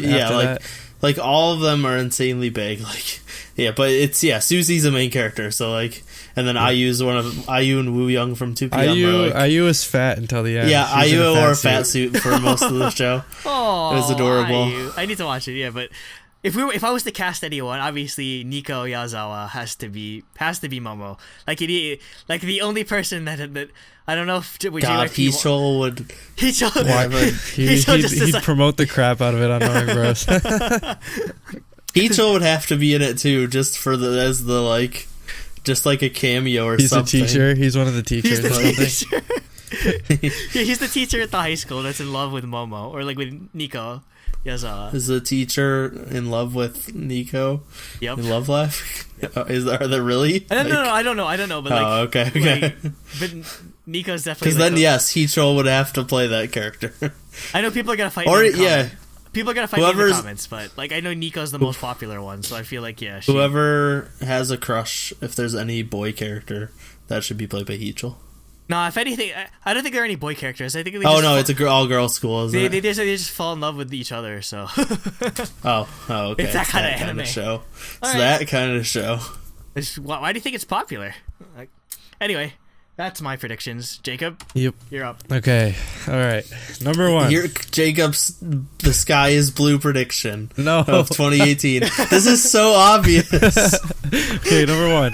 Sohyun is going to launch her music company, and she's going to have a comeback. She's already said she's making her own company. I know. And of course she's going to have a comeback. This is like saying Card will have a comeback. Didn't say when. She's not going to wait more than a year. Are you kidding me? What else is she going to do? I don't know. Well, she does musicals and acting. She just won an acting award. Oh, that's like she literally just won but no, she's Best probably New work on Actress music. Come on, award. It's been a year since Don't Say No, so she probably has some. I think she's definitely has music in but it's not going to be 100% her So, focus. I think she'll do one release this year. So number 2, Luna is going to pick up steam in Korea.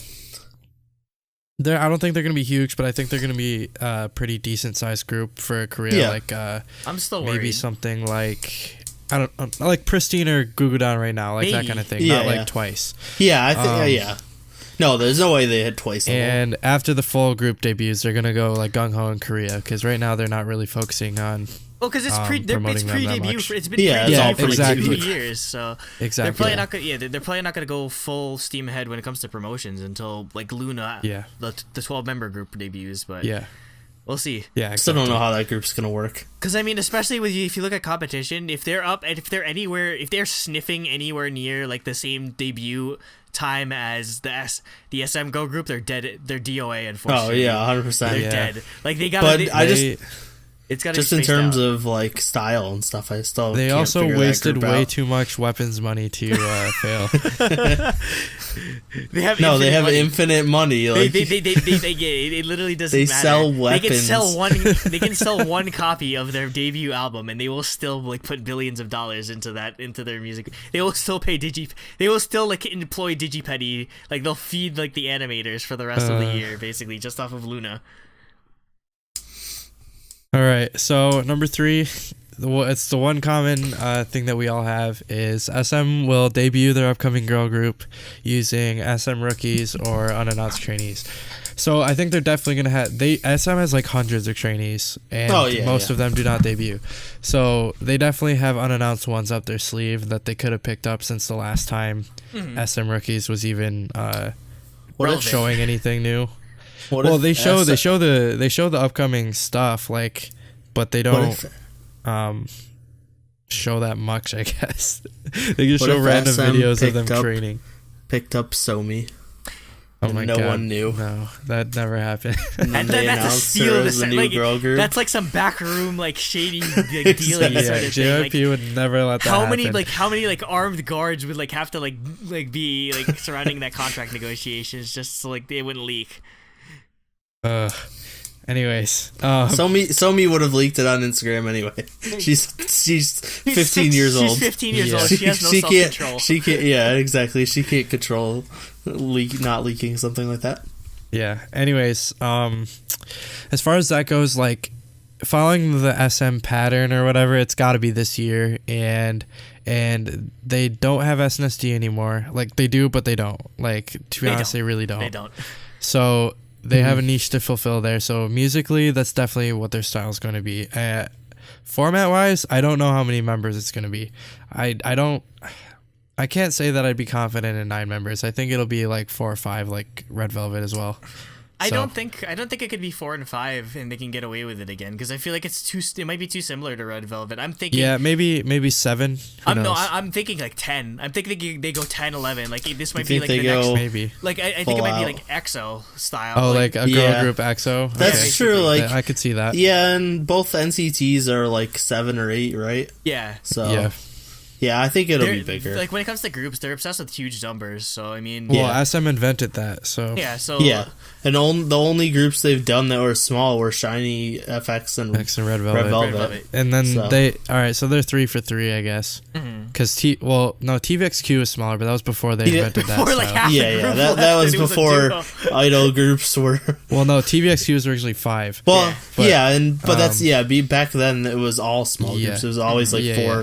So after Super Junior, they've had 3 big groups and 3 small groups. So so it's definitely like but no joke. If we get a female EXO, I might stand them harder than Girls' Generation. I'm sorry. If we get a female EXO, like that might be my favorite group of all time. Their debut song of Dada. Dada. It works so well. If it's literally just a girl group doing Mama, I'd stand them hardcore. But Dada. Oh God. But Mama actually means something in Korean. It's like Your Majesty or something like that. Mama. Anyways, 4. This one's also, I guess, I'll give it to you that it's kind of obvious, but BTS is going to release a collaboration with a well-known American artist, but this time I think they're definitely going to be played on the radio. Because I think it's going to be something like... Well, I think they already announced. Honestly, there was a big group that's just been talking about them recently. I don't know, but I can't remember. I think they'll do another song with the Chainsmokers, but I think it'll be under the Chainsmokers, and it'll be one of their singles. If they could get a Chainsmokers song featuring BTS, that'd be huge, because everyone that's exactly that's what I think it's gonna be. Along that same vein. Well, what? Apparently, Mic Drop was played during the intro for Lakers versus OKC. Hey, that's cool. Well, I mean, LA, so Mic Drop's a hot song, so no surprise. Yeah. They play a lot of K-pop. So Yep. If I were to give a guess, it's sort of tertiarily related to Chainsmokers. I'd see them collaborating with Halsey, because Halsey's really popular, and she's definitely like similar vibes sort of thing. And because I remember at like Billboard Music Awards, she's like, "Oh, I love you guys," and all that sort of thing. So there's definitely a connection there. Yeah, cool. Yeah, I think that's definitely a safe bet. For all we know, it could be like, I don't know, they'll be Snoop Dogg. Snoop Dogg, yeah, he's always the random feature. It's always Girls' Generation. Wait a second. Snoop Dogg. He just doesn't know. He's too high. He thinks that every K-pop group's the same. Yeah. Well, I mean, I think it's definitely possible, because like Psy did a song with Ed Sheeran on his album or whatever. So like Ed Sheeran and BTS would destroy the universe. Not even joking. Yeah, I feel like that'd be cool too. Is either Gentleman or Gangnam Style mashup with Too Legit to Quit. Oh yeah, MC Hammer. I saw that. MC Hammer. So Psy could do whatever the hell he wants. Yeah, it was Gangnam Style. He's that I was gonna say I couldn't remember if it was Gangnam Style. But for all we know, Gentleman, BTS is gonna collaborate with freaking like Florida Georgia Line or something like that. Oh please, BTS collaborate with Dream Theater, please. Dream Theater. Oh god. The prog metal. Hell yeah. BTS song. BTS No, I want Fighters. Dreamcatcher and Dream Theater. That's a match made. Well, yeah, right there. Yeah, exactly. Dream Theater, Dreamcatcher It's is Theater 100% Catcher. needs to happen. Yeah. That's the name of the super group. It's Theater. That's the next audio slave. Dreamcatcher and Dream Theater. Oh goodness. All right, so the next one is related. I think other artists are going to start to receive like a bigger push in the US, or at least they're going to try to. Now that BTS is getting so much attention, other companies want a piece of that pie. Yeah, they definitely do. Mm-hmm. They want to emulate that success as much as possible. So I feel like there's going to be a huge push. Well, even Big Hit's going to do it too, because they said they have a new boy group coming out and that they have a secret formula to making K-pop groups that are popular in the US. It's cocaine. It's cocaine, yes, exactly. They're just going to give everyone cocaine and they're going to love the boy group. Oh goodness, crack. K-pop, it's like crack. But yeah, those are my predictions. So yeah. We'll see how wrong we are in 2019. Yep. God, that feels like so far away. You're gonna be All of them are gonna be. You're gonna be Korea absolutely by the wrong. time. Like, Even the ones. 2019. They're all gonna be absolutely wrong. Even the ones that you said of mine that were obvious. Yep. 2019 is the year that Blade Runner takes place in. So we'll have flying cars by then. or maybe we might lose power. I don't know. Okay. Topic 4. Yep. Topic Yep. 4. Rip list. Okay. No, not that. Not the We rip changed list the name. anymore. Still the rip list to me. Oh, it's definitely insensitive to call something the rip list when an high-profile idol died, like actually died. So, Yeah, that's so true. it is now That's true. what was formerly known Disbanded. as the rip list is now known as the 2017 disbanded K-pop groups and lineup changes list. So yeah, like we did last year. I'm just gonna go over everything that I found. I obviously can't find everything, but every group that I found that sort of like headline. I mean, you marked down pretty much everything yeah, high like profile. there's like 30 throughout the year, so on this list. So there's a lot, and I mean, I don't know how I'm gonna do it again for this year, but here we go. Although I already found a duplicate, kind of, but I guess not really. Go ahead. All right, so number 1 on the list. I tried to do this as chronological order as possible, but yeah. Wonder Girls disbanded after 10 years. You kind of knew it was coming. Unfortunately. Yep. We did a whole topic on it too. Yeah, we had a whole topic. It was literally When like it happened, a year ago. So, oh shoot, I forgot to mention. On topic 2 is literally when topic 2 came out. It's literally the 1-year anniversary of Daebak. So. Happy 2 days belated anniversary. Tomorrow, from when we're recording this, is our 1-year anniversary of recording the first episode. Which took like 12 hours to edit because I had no idea what I was doing. Yeah, I remember you saying that. You spent like the whole weekend. The entire time. I was like, oh, what the fuck am I doing? Doesn't it take you like 45 minutes? Yeah, now it takes something? so fast now because I got like see we're an efficient machine. But anyway, you see Wonder Girls, it was sad. I mean, like all like the signs are leading. Oh, they took off like their album cover from like the building and everything. Yeah, they took the picture of Wonder Girls off. It was just same thing happened to Miss A. So all literally you have to do to figure out if a group disbands at JYP is look at the giant like, front of the building where they have these huge. It's like trying to figure out the Pope. With, like, is it white posters. smoke? Is it black smoke? Those posters are huge. I want to like they're like building what size to posters. Do you, like, huh? Somebody has to No, have they it. probably. I don't know. No, they probably. Oh, maybe. I don't know. They could have gave it to someone. Right, he's like, hey, I want that. When we go to Korea, It's like as big as a car. How do you get can't move Operation that? Steal Twice's poster of all of the JYP? They probably just have. They're probably just in the basement. They probably just or they just burn them. They're in the dungeon. They just go out back and burn them. And Yeah. just burn all the trash. Imagine trying to fit Who that knows? in your luggage. Like, imagine It trying won't. to explain It's not to, like you guys are underestimating how big these things are. Imagine These trying are to not explain carryable. to, like it's like, what is this? I This got is- a really big poster. I love Twice. These are literally like billboard-sized pictures of the I don't artists. care. I'll figure out a way to I've get seen it them home. in person.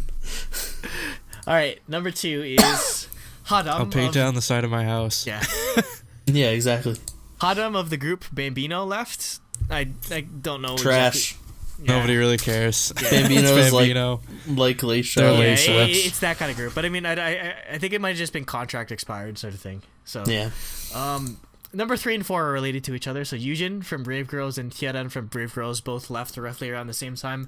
Yujin just she said she wanted to study abroad and that sort of things. And she's kind of done being an idol. And T-ara, Yep. I believe it might be a temporary hiatus or not, but I know she has like some type of health issue. So that's why she left the group. Which kind of sucks because I loved Brave Girls music. Roland was good this year. But Roland was after this, yeah. Yeah. Roland was awesome. Roland was High awesome, Heels so, also good. Yeah, but I like the song that they released Well, in and 2016. so is why am I blanking on it? It's so good. It's my favorite Heels. song, and I'm blanking on it. Something like me. Or No, whatever. not High Heels. I like Deep High End. Heels. Deep Oh, End. yeah. Deep End was so good. Brave Girl. Yeah, Deep End. It was It's crazy to see like Deep End. and then transition into Rollin', because I guess they just basically changed like the style of the group in a way. Oh, so Brave Girls debuted in 2011. Like they're very old. Yeah, but I just found out this, like I didn't even realize this, that all of the current members of Brave Girls are all the new ones that joined with. Yo, they basically pulled the what was that one group Jewelry. that did it? Jewelry did that like 4 times. Yeah, where like it's basically like they're like, oh, we've been groups. around for the longest time. Like, no, it's basically like you're not even the same Exile, where group. they make new, like it's basically like a new iteration, and like everyone, like the older ones are like 40 years old or something. Because it was a 6-member group, and then 5-member group. 3 of the members left in 2013, and it was just Yujin and Hiran. Like the 2 that just left. Yeah. And then they added no OG left, they added the current lineup, and then Yujin and Hiran left. But yeah, it is marked that Hiran is considered just inactive. She has not left. Mm-hmm. All right. Indefinite hiatus due to health issues. Yep. Next on the list is James, who is part of the rock group. He's the guy Royal who Pirates. messed up his hand. Yeah, like yeah. Did you? I don't know how much you know about the story, but basically he had some type of accident, like involving like a glass like door or like some type of like metal sort of thing, like a glass door shattered or something. Yeah, which and, sort of like cut, like, punctured his hands. Yeah, cut the nerves in his hands. Yeah, it cut nerve endings, and like I'm pretty sure it's at risk. Like he had some stuff amputated, or he's at risk of losing his entire like hand, which is insane. Like it's like some. He's a bass player or a drummer. He's a bass player, so that's your lifeblood. You can't use yeah, your hands. You can't play bass. And the keyboardist. Oh shit! Yeah, you can't do anything. Yeah, so. Yeah, it sucks. It's definitely one of like the weirdest like injuries I've ever heard of when it comes to like people leaving. But yeah, he seemed really like bummed about having to like drop like not be an idol anymore, because you can't play, or like you can't play your instruments anymore. That sucks. Yeah, I guess he did play keyboards in the MV that came out after, but then he departed the group. All right. Number 6 is Cloud, who is part of formerly was a duo, but it's Chiju. He was the producer on the most end. Really? I didn't even know that. I missed this one. He didn't do like the vocals or whatever, but he just wanted to do his own sort of music, which is why Chiju is a solo artist now. Next is Kim Sung-gu. I like how you picked up my way of saying the Korean way of saying it, Chiju. Kim Sung-gu from High 4, which I wonder what I wonder what the name of that group High 420. High 420, yeah. Yeah, that was their subunit with the hookah, where Yu Jung did the rap for one of the performances and Slade. Oh, God. I think it was the only part I watched. Yeah, I think this is just another contract sort of thing. That's why Kim Sung-gu left. The next one is... I mean, IU did a really good song with High 4, but that's literally the only thing that I liked. Wait, IU did a song with them? Never yeah, heard it's called something Love and Cherry Blossoms. I'll link it. It's a good song. All right. Next on the list is Nada, Jinju, and Dain left What's Up because of this. It's fine. Nada's better as a solo. So basically, anyways. what happened is that they actually sued their company because basically there's something happened where they didn't receive money from like a performance or like from like an album or something like that. They withheld it after a certain point, so basically they sued to get out of their contract and sued to get like those royalties. Yeah, so it's a nasty situation with the company. Yeah, that's why they left. Number 9 is Spica Disbanded. I believe it was just they've been around for a while, so yeah. We got they never got the recognition they deserved. No, they definitely did not. They were super talented. Did anyone else mention it on our underrated groups? I feel like they would. I did. I had to have. Yeah. I've followed them since debut. So yeah. Yep. We got Jiwon on the unit, and she got a super boot. So. Oh yeah, well she's number 1. Like she's been number 1 like constantly. So yeah, like her it's her, Yebin, and Uijin are like 1, 2, and 3 the whole time. So well, yeah, so it's better than nothing, I guess. Number 10 is Chocolat. I never heard of this group, to be completely honest. Chocolate disbanded in like 2013. Well, they didn't officially disband until this year. Well, no, they didn't. But literally, none of the members even lived in Korea anymore. So this group, well, I mean, one of them probably did. So this group, if you don't know, I followed them, but it was kind of weird, so like I stopped because like 2 of the members were like 13. and they were doing sexy concepts. It was really weird. I couldn't do it. Oh no! They were doing like their second song was like chair dancing, like spread legs type, sexy dance choreography, and yeah, they were like really young. I was like, this is weird, but I think the reason they tried to get away with it was because those members were half white, half Korean, so they looked older than they were. See, they're not they're not pure blooded, which means they don't care if they're. But yeah, this group was weird because it was the first song was 5 members, then one of the members left. But the 3 members left. 3 of them were half white, half Korean, and there was one actual Korean. And the 3 were American, they were, like, half foreigner or something. Yeah, that was part of like what they were going for. Why they call it chocolate then? I don't know, because it's white catchy chocolate. and easy. White chocolate, should call the white chocolate. I wonder what this group's about. But yeah, like, I mean, they were decent. Like, they were good singing, they were good dancers. But like, I think a lot of people thought it was like, I think they lost a lot of fans because of the age and the type of stuff they were doing. Because there were articles about it. It's probably also like the fact that their group, like the members are like half. That's probably I could see that as like a contributing factor. So yeah, they just like they released like 3 or 4 songs and then like haven't released anything since, and that was like 2013. And so they finally someone probably asked me, like, oh no, yeah, Tia, who was like Tia was one of the members. She was just doing like a random live stream on like Instagram or whatever, like her personal Instagram. Yeah, we disbanded. And someone asked her, and she's like, yeah, we disbanded. Like, that's never gonna happen. And like, but nothing ever came out officially, so that's why like it was never considered that they disbanded. But they definitely disbanded like 4 years ago. Yeah. All right, number 11 is Eljo from Teen Top. He left because I put work dispute here because he I know the next one, but yeah, I just started laughing. So basically, he wanted to do a lot more solo stuff, but apparently the label Top Media wasn't really interested in it, so yeah, he left. And I mean, I don't really know. I think Teen Top has a lot of members anyway, so.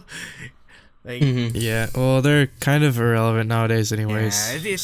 Yeah, I kind of feel bad. So, yeah, we'll see if that makes too much of a difference. The next one, Hwayoung from we forgot about him. We should have added him to the Wario Award. What the hell are we thinking? Yeah, we definitely actually no. We should have nominated him for a Darwin Award or something like that. Like our biggest dumbass. So yeah, Hwayoung from Boys 24. Was kicked out of his group for being an idiot because he's and his company. Yeah, he's talking about how he like hated his fans. Yeah, he hated his fans and like he hates when they call him Oppa. He calls his fans disgusting. They all smell bad. Like, but yeah, which is why I put fucking idiot there. So yeah, bad move, bad luck, dude. All right, next page. Number 13 is Kevin Wu from formerly of UKISS. Now he left this year, but I mean, it kind of feels like everybody was leaving UKISS. Yeah. Anyway, yeah. I mean, it's not like he's not doing anything. Like he's pretty busy with ASC. So yeah. I think the only one who's left was June, who's on. I don't think UKISS is officially disbanded. Though. That's the only thing. No, they're not, because they have they have some members that come back or whatever to do stuff or something like that. Yeah, well. The only reason I know him is because of ASC. I never knew anything. But like Eli, they still have 5 members. So I would say like Eli has a kid now, but he's still but he's not still part of actively. the group. But they're not doing anything. Yeah, like, so they're probably on hiatus. Yeah. Anyway, number 14. What the? Jeez. Okay, I gotta read this. There's another one. I didn't know about this guy. Okay, hold on. I need to find the article. No. Before this even happens, I need to read this off of UKISS's Wikipedia. On September 6th, NH Media reported that Kisup had suffered second-degree burn injuries due to an explosion that took place during the music video filming. What? They went in to explain that 10 fragments of material become lodged in his body, and that he'd been transferred to the hospital in Incheon to receive treatments. This was September. One of the members. That's rough. Oh my god. That's insane. He literally got blew up. You know, music videos are dangerous. Like some music video shoots, with pyrotechnics and that sort of stuff. I'm surprised it doesn't happen more often. But damn, that's yeah. Anyway, number 14, Sungho, formerly of Boys 24, also kicked out because he's an idiot. Okay, I don't remember this one. I need to read this. I need to read Yeah, this I entire was thing. gonna say I don't remember this one. This is courtesy. I should put it up on the screen. This is courtesy of the wonderful website known as Asian Junkie. Quote, in the original post, Sung-ho is accused of constantly bullying a female classmate. They allege that during one argument, Sung-ho became so angry he berated her and flipped the table. He was held back by other students until he insisted he be calm. Hold on, sorry. I'll just put this on here so people can read. Where was I? He insisted he be calm, but immediately choked the female student when released. He is also being accused of making rude comments about female students' physical appearances. He would tell them to shoot pornographic videos and then say they wouldn't be good because they're too ugly. Then the user then goes further and accuses Sung-ho of grabbing female students' stomachs and asking if they were pregnant. What the hell? This guy is like the worst guy I've ever heard of. Why is he such an asshole? For no reason. He's also being accused of sexual harassment and assault, grabbing the bra straps of students. I'm not them back at surprised. girls. Sung-ho is also being accused of burning school documents to destroy evidence of him missing class. No, this guy's going to prison. He's going to prison someday. 100%. The burned documents were allegedly found in his friend's locker, who was sent to do volunteer work as punishment for the crime. So yeah, this dude's insane. Like, this just sounds like a scumbag. Asshole. Yeah, like this is like a completely like new like tier of like insane. So how did he become an idol in the first place? Like, legitimate question. I don't know. Like, how did he probably has like a rich parent. Yeah, he probably has connections or something like that. So good riddance. Number 15, Mix. It was a weird Chinese. situation. Yeah, basically, it's not like they debuted because, or like they literally debuted and then had to disband because it was managed by two companies, one of which was a Chinese company, and basically once the initial agreement was in place, so they were just like, fuck this, we don't want to deal anything with Korea, so there was no way for them to promote, so they just disbanded. Yeah, because two of the members were under a Chinese company and two of the members were under the Korean company. Yeah. So they just disbanded. Went separate ways. Mm-hmm. Number 16, Boram and Soyeon of T-ara. I mean, T-ara was kind of like a hot mess already, but I mean, like, feel like they're still kind of a sinking ship, but not like as fast as like something like After School. Well, no, now they're. I think actually they're fine because they actually all want to stay together, so and they're able to. That's good. They're getting steam now that the scandal, the twin snakes were outed. Well, no. Like, I don't know. You guys didn't hear that they left MBK? Oh yeah, they're starting their own company, the entire right? group Like this week. Yeah, all four of them left MBK this week. Yeah, I saw that too. But they said that MBK, like, they said they can't talk about details, but they're gonna be allowed to stay together. As so T-ara, I think they're gonna be. I assume so. The way they were talking about it, yes, as T-ara. Or is it but even if not, they do a highlight situation. But they're taking breaks just for personal, like, just to actually have time off for once. For once in their but lives. they are actually the four are gonna stay together at least. Yeah. Who knows if Boram and Soyeon rejoin? They might, because Boram and Soyeon left then because their contracts ended. Yeah, it was earlier. just contract expiration. It wasn't any like bad blood or whatever. So it might be all six of them. Who knows? Yeah, that'd be interesting to see them like just reunite under a different sort of thing. I don't know how many situations of that where that has happened before, where they reunite under a different company or like under their own company or something like that. So yeah. Freaking twin snakes. Number 17, we have Soyeon from Crayon Pop. I put here reason she got pregnancy/marriage, and she got knocked up by an OG idol, freaking HOT. She did. With she got knocked up by the leader of HOT, who's 20 years older than her. Yeah, it has like a bowl cut like a 15-year-old. Yeah. Moon Hee-jun, he never left his 90s idol ways in terms of he's just like haircuts. He's stuck in the past. He's just like, HOT is the best K-pop group in the world. Yep. Dude, I just know him as being the fat guy from HOT. Well, he wasn't fat then. He wasn't fat back then, but he is now. Like, comparatively to that's why I said big bone. He's beautiful. Well, it's like Shindong actually was fat. I was just saying, but yeah, I was just Andrew was saying it's like she married like an unknown fat middle-aged dude, and I was like, he was like this. That's like if Shindong marries a idol member 10 years from now. It doesn't make any like difference. She married a famous, she's not unknown. Fat middle-aged. She's just dude. she married a famous fat middle-aged dude. Yeah, not an unknown fat middle-aged dude.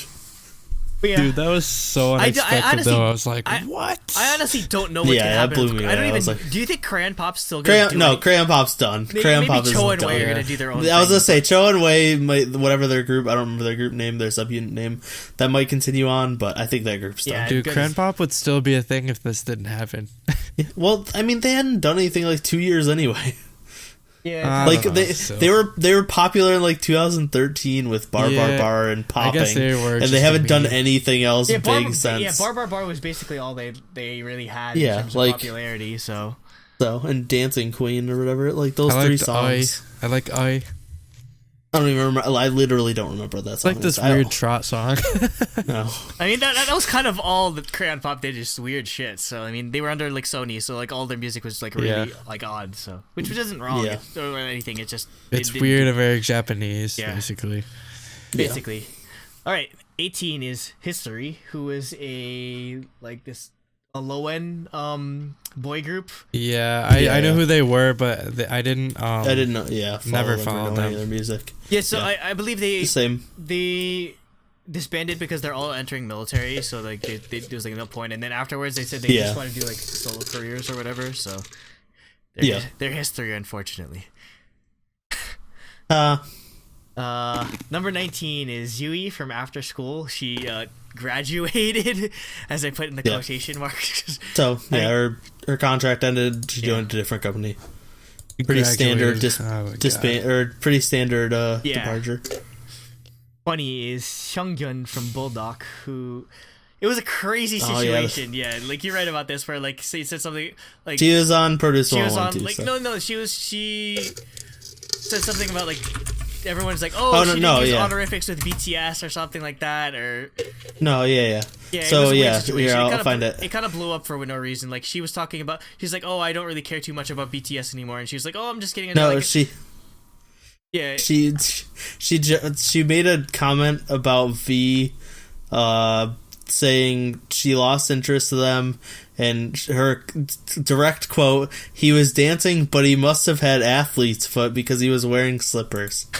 So she just made you don't make bad jokes. Slightly offensive jokes about V or any member of BTS, or you lose your entire career. Yep. Also, there were some other. I think somebody in her family died. To be completely honest, I think. Yeah, that was like the start of it. Number 21, we have Sistar, which I'm fine with Sistar like disbanding. To be completely honest. Yeah, they had a good run. Yeah, they had a good run, and I mean they had. I want more Sistar. Actually, I'm not fine because I think their last comeback, not counting, like their last actual comeback, is their best song. I guess, but I mean, like I like that. I like that was dope, but I mean, it was definitely so time. I would want more, but I mean, I'm fine with it. It was. It's probably definitely the most. Sistar disbanding was probably the most amicable of all like the sort of like groups that disbanded this year. I feel they definitely went out on good terms. They got a goodbye stage, which never happens. So that's insane. Yeah. Number 22, Choa left AOA. She cited because she has a lot of has a lot of depression and insomnia. Which I'm glad she did. If she was this is 100% a good thing. Unless you end up knocking with somebody else, might like follow in the footsteps of Jonghyun, which would not be good. Definitely she was talking about how she receives medication for it or whatever. So she definitely just seems like she needs time off. And I mean, it's not like people are gonna forget about her, to be completely honest, because Show is pretty popular. The thing is though, AOA just lost its main vocalist basically, so I still don't know what's gonna happen. Yuna's gonna have to pick up a lot of slack. We'll see. Number 23, Hoya left the boy group Infinite. I think it was having a comeback soon. Yeah, I think they're fine. I think just Hoya, it was just something with contract. Yeah, Infinite's having a comeback in a couple days. Sweet. Yeah, so I'm excited then. It doesn't seem like too bad of a loss, or like it's too crazy. I mean, of a he also does like acting and stuff. Yeah, so he's probably busy. He might be around. So yeah. 24, which is something we covered. Uji and Dahe left Bestie. Yep. Another group that didn't get the recognition they deserve. Yeah, they're underrated. Yuji especially, she's insanely good vocalist. Yeah, I agree. I mean, she was trained by Solji, so makes sense. Well, yeah, because she was EXID. She was in EXID. yeah, she's really, really good. She did, let me find the name of the song. She did a solo song with some, like, it was some, like, people I've never heard of, but it was, like, a really, really good song. Continue on, I will find it. All right. Number 25, Nocta and P-goon left Top Dog. God, those stage names. Yeah. P-goon. There's some guys from Top Dog on the unit, I think. Yeah, I think that's where the rest of them went, like, unfortunately. Look up the song Love Letter by UG. Okay. It's a really good song. Yeah, so, so Nocta, I believe he wants out of the idol industry. He just wants to be an actor now, and P-goon wants to do some type of solo career as like an electronic artist or something like that. I don't know. He just doesn't want to do idol stuff anymore. Makes sense. Number 26, Sooyoung, Tiffany, and Soyeon. Yep, we talked about it a lot. Too much, if anything. Go watch our. And by the same token, SNSD. TTS is also dead for the most part. Yep. Because there's only one member left. TTS is not gonna happen anymore unless, like, I mean, it might. There's a small chance that, like, because SM, like, if whatever company Tiffany goes to and Soyeon, like, work out a thing with SM. Yeah, well, I mean, like, they've said that they'd be willing to come together as long as the do stuff every once in a while. Well, no, like they said, even as like SNSD, if the conditions are fine, they do it, but it depends on their companies. Yeah, and right. Imagine one of them goes to YG. Well, I mean, Soyeon's making her own company. Yeah, Sooyoung's going to that one dude's company. Like the guy she's dating. I think it really depends on where Tiffany goes. And I think Tiffany will probably just do her own thing in America. Like, I don't think she's going to be going to another Korean company. She'll probably basically just self-manage. So I think in terms that get an agent. That's actually like fairly likely if they want to do it. That TTS would make a comeback because Soyeon and Tiffany are basically just going to be able to do whatever the hell they want. Yeah. Well, I mean, Soyeon is a sure thing, I think, because she did make an appearance at Taeyeon's concert. Yeah, she was at Taeyeon's concert, exactly. And she met Tiffany when she was here in the U.S. They went to Disney. Yeah, it's not like they're still together. They're still friends. Like, the members still love each other. Like they're still chill with each other. It's just like it's obvious. Yeah. I feel like timing and everything. I kind of feel like SM might be like the roadblock in terms of like whether or not. I think. I don't know. Yeah, I mean, I think SM would be fine with it. They would just need to get a good chunk of the money. Yeah, that's the thing. That's what I'm afraid of, though. Is figuring that will out they the be money. willing to sign away their? I'm sure the reason why they left SM is that they don't want to sign away the rest of their life to one company anymore. Oh yeah, they want to be in control, not just like creativity, but I think like financially. They might coming be able back to do for like SES a station song or something. Maybe or an SES special album. Yeah, exactly. We'll that's what I'm expecting. Because all three of them are from different companies. Yeah, they're not under SM at all. Like, yeah, they'll figure something out. I wouldn't be surprised if we do get a TTS reunion at some point, but it's not going to be a regular thing. But yeah. 27. Younha left POP, which is crazy because they literally just debuted like this year. So she was in like their first couple of performances. Yeah, but RBW, this is like they need to really step scary. up their game with Pop. Well, I mean, they've only had one release, but yeah, Pop was awesome. I'm not worried about they have the them Make Star. That's right. I'm worried about Romance, but I'm not worried about them just yet. To be completely honest, so we'll see. But yeah, for Younha, this is like really scary actually because I was reading up. Yeah, she has like some really serious like muscular dystrophy disease or whatever. Which is crazy. Like it was really bad. She looks all of like 18 years old. Well, she was like she's like 15. She was the youngest member. She's like really young and like it was really bad. That's very early to get some type of muscle disease. So hopefully she gets better.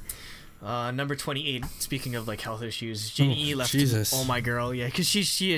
I did not know this. Yeah, she had anorexia. She was dealing with it for a while, so she wanted to. Yeah, she was on break for a while, and then after decided her parents, I think, just decided. Yeah, just like end it, like just go back to being like a regular kid because it's too much.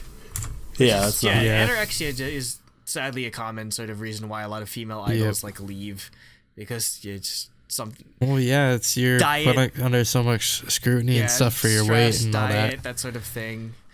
Like, it's rough. So, And I mean, in Korea, it's kind of their culture. Like, they're not afraid to like point out people's flaws. Yeah. Like, they don't mean it in a bad way. They're trying to help you, Well, but like, well, 'cause, you yeah, know, with your flaws being pointed out all the time, it can, you know, get to you that way psychologically. It's a mental sort of thing too, so it sucks.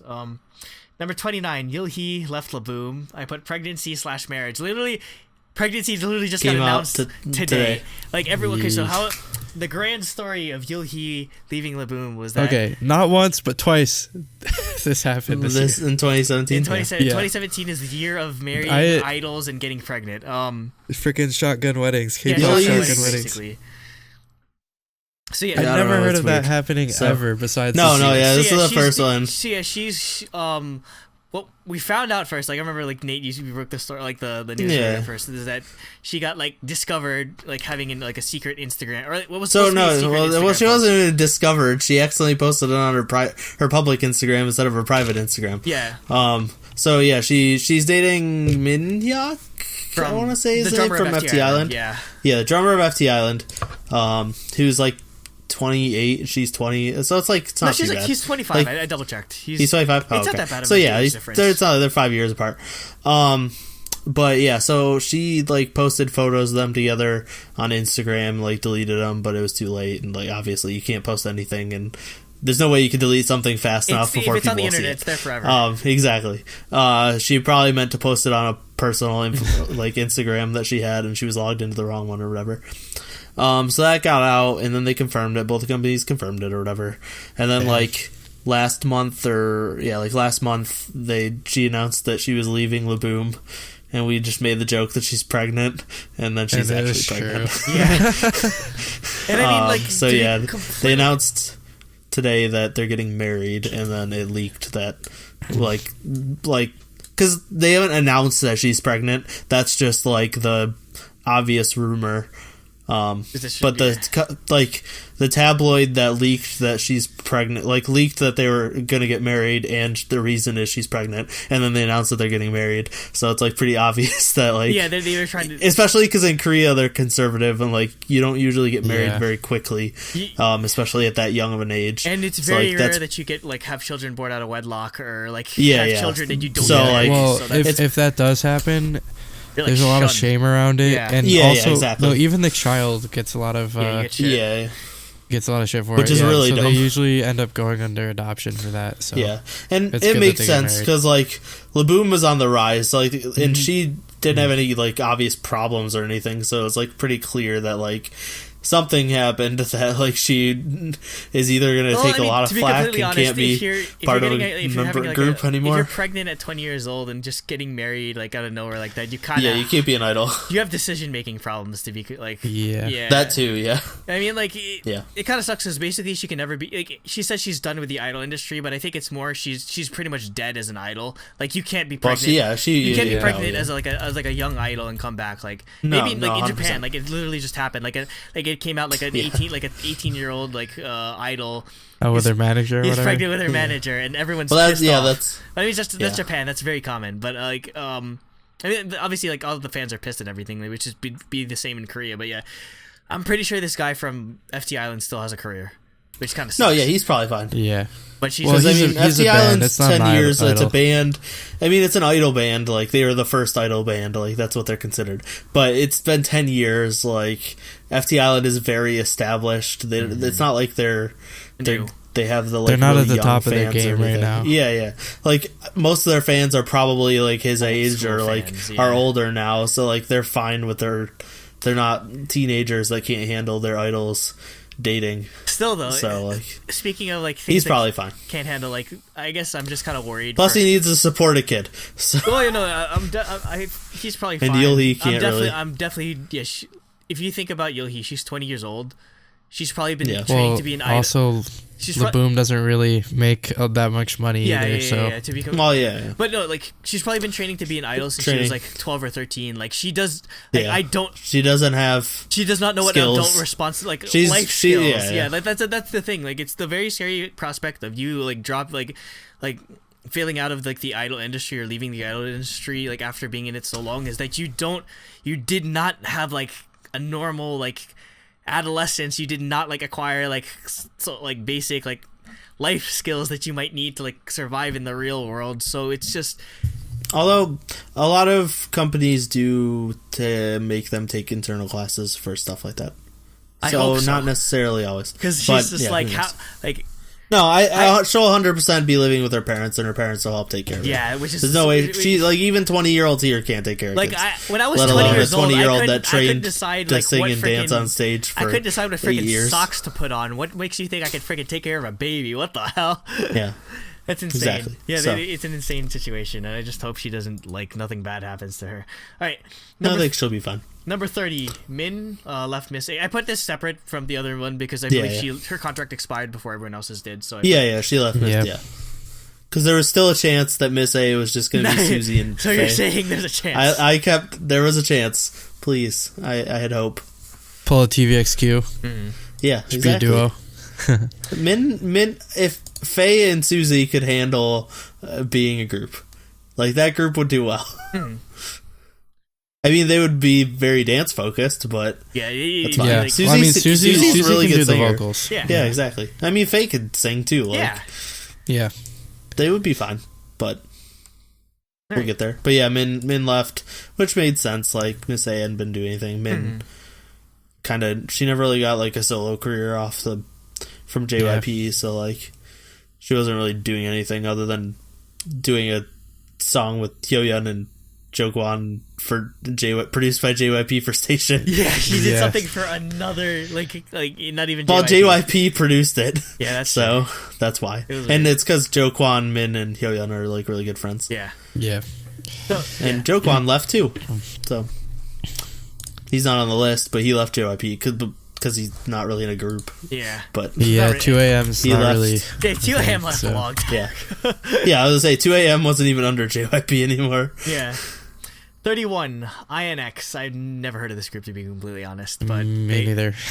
It's a new goo, I guess, so that's probably why. 32, Jisoo from Tahiti. Before anyone gets a heart attack. Not from Blackpink. Blackpink. No, but this was spicy. This was spicy because she was like saying that she had like mental like health issues or whatever, but then everyone started calling her out that she. Okay, I'm gonna read this because so Miso from Tahiti, because I actually follow Tahiti and I followed them for a while. And Jisoo's like she was the leader and like the visual and like she was a pretty popular member. Of she was like the only member that people knew, so she left. But she said she was talking about she had like panic disorders and like that type of stuff. Just like the generic idol answer for why I'm leaving the group, like a generic health issue excuse, or it's either that or I want to go back to school. Like those are the two excuses. If somebody's leaving, it's either A, I want to have health issues, B, I want to go back to school, or C, I'm pregnant, I'm having a shotgun wedding. Yeah. So I'm going to read this. If you're a female idol, you obviously can't get pregnant and have a shotgun wedding if you're a male idol. Yeah. So I'm going to read the translation. It's a pretty long Instagram post. So Miso from Tahiti, who's another member, posted on Instagram saying, "Only a few days before our scheduled Japanese concert, you suddenly became unreachable without a warning. You wouldn't take anyone's calls and though we had no idea what's going on, we gave up sleep to change our choreography to fit 4 people till the day we flew out in order to keep our promise with our fans. For months, we had no way of hearing your detailed news about you. No matter how much we tried calling first, the only response we get is you'd return someday and for us to wait a little longer. You even left our group chat without a single explanation. Our agency foolishly told us that even though things were hard for us, we should stick it out a little longer because we were sick and hospitalized. They said you were hospitalized, but we kept hearing so many stories of people seeing you out and about. How are we supposed to respond to this? Should we have just treated you and waited for you because you were one member of our group that we trusted? If you really wanted to leave Tahiti and leave this company, you should have just paid the penalty for breaching your contract and left. You dared use the term panic disorder after spending years by the side of someone who can't go a day without medication because their depression and panic disorder caused her to hyperventilate. Your time as a member of Tahiti was horrible. Your fake lies are more horrible. I just feel so bad for the people, our innocent fans who comforted you without knowing what's going on. I feel like the need to apologize to them. We and our agency family, we were all sticking together because of loyalty, and we never dreamed that you planned all this from the beginning, and we trusted you.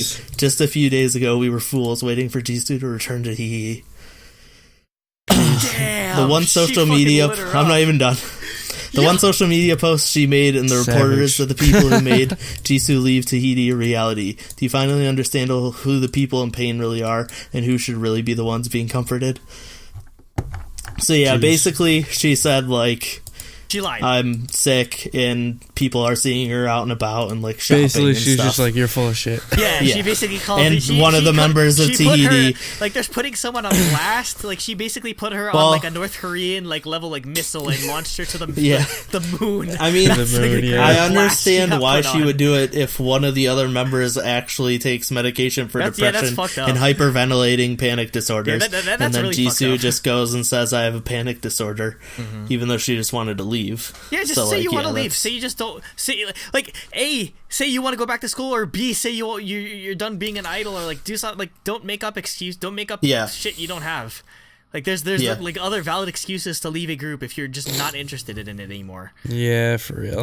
That's stupid. And T is hopefully they keep going because I like T. They're a talented group. They're another group that's. There's just so many girl groups, it's hard to follow them all, but I somehow find a way. And they're another group that's like... You have Ari from... Ari was on... that show you guys watched. Idolmaster. Idolmaster, yeah. Because Ari was part of Red Queen or whatever. Yeah, Red Queen. One with short hair. But yeah, no, like with this kind of shit, it just seems like she's trying to garner sympathy while she made her. 100%. Which pisses me off. She just wanted an excuse to leave without breaking or paying the contract fees or whatever. Yeah, and she wanted tears or whatever. So All right, number 33, Phantom, disbanded after never 6 heard years. Of them. They're pretty. I get like. That's if you've heard of Sanchez, like their individual members, Sanchez. Yeah, the individual members are pretty. Popular they all do own. solo stuff anyways. Yeah, so that's why that's why they disbanded because they're pretty popular as solo artists. So they just have no time for Phantom anymore. Nobody really knows Phantom either. They know them. Yeah, they know like Hanhei. Oh, their album in 2014 featured Sani, Verbulgent, Navi, and Gaten. It's a pretty good feature track. Her feature list. Sani, Verbulgent makes sense because they're brand new. It's the same label, but yeah, okay, yeah. But yeah, they're pretty popular on their own, so it's not like they're going to be gone from the industry or anything. So yeah, it was better off that they just did like one last like goodbye like tour and then that's it for them. And finally rounding out the list, like literally days before the new year turned. Miss A is finally disbanded. They finally took the poster out, and it's in my backyard somewhere. It's literally covering your entire backyard. It's probably covered in snow. That's how big it'd be. Yeah, this was expected. I mean, like I said, there is a chance that Miss A is like DBXQ and just Faye and Suzy, but since they both re-signed, we knew Faye and Suzy were still going to be at JYP. But as solo it was pretty obvious, like they'll just do solo stuff. Yeah, I don't know what Faye's gonna do. I just hope it's like VR sexy like stuff. I wouldn't be surprised. I wouldn't be surprised if Faye moves like we expected with Hyoyeon to just do like be more of like a choreographer or a dance teacher like under JYP that's training their trainees or whatever. Yep. And then obviously Suzy's just still a hyper mega star. Yeah, she can do whatever she wants for the rest of her life. And she's single now, so hey. No more Lee Min-hyo.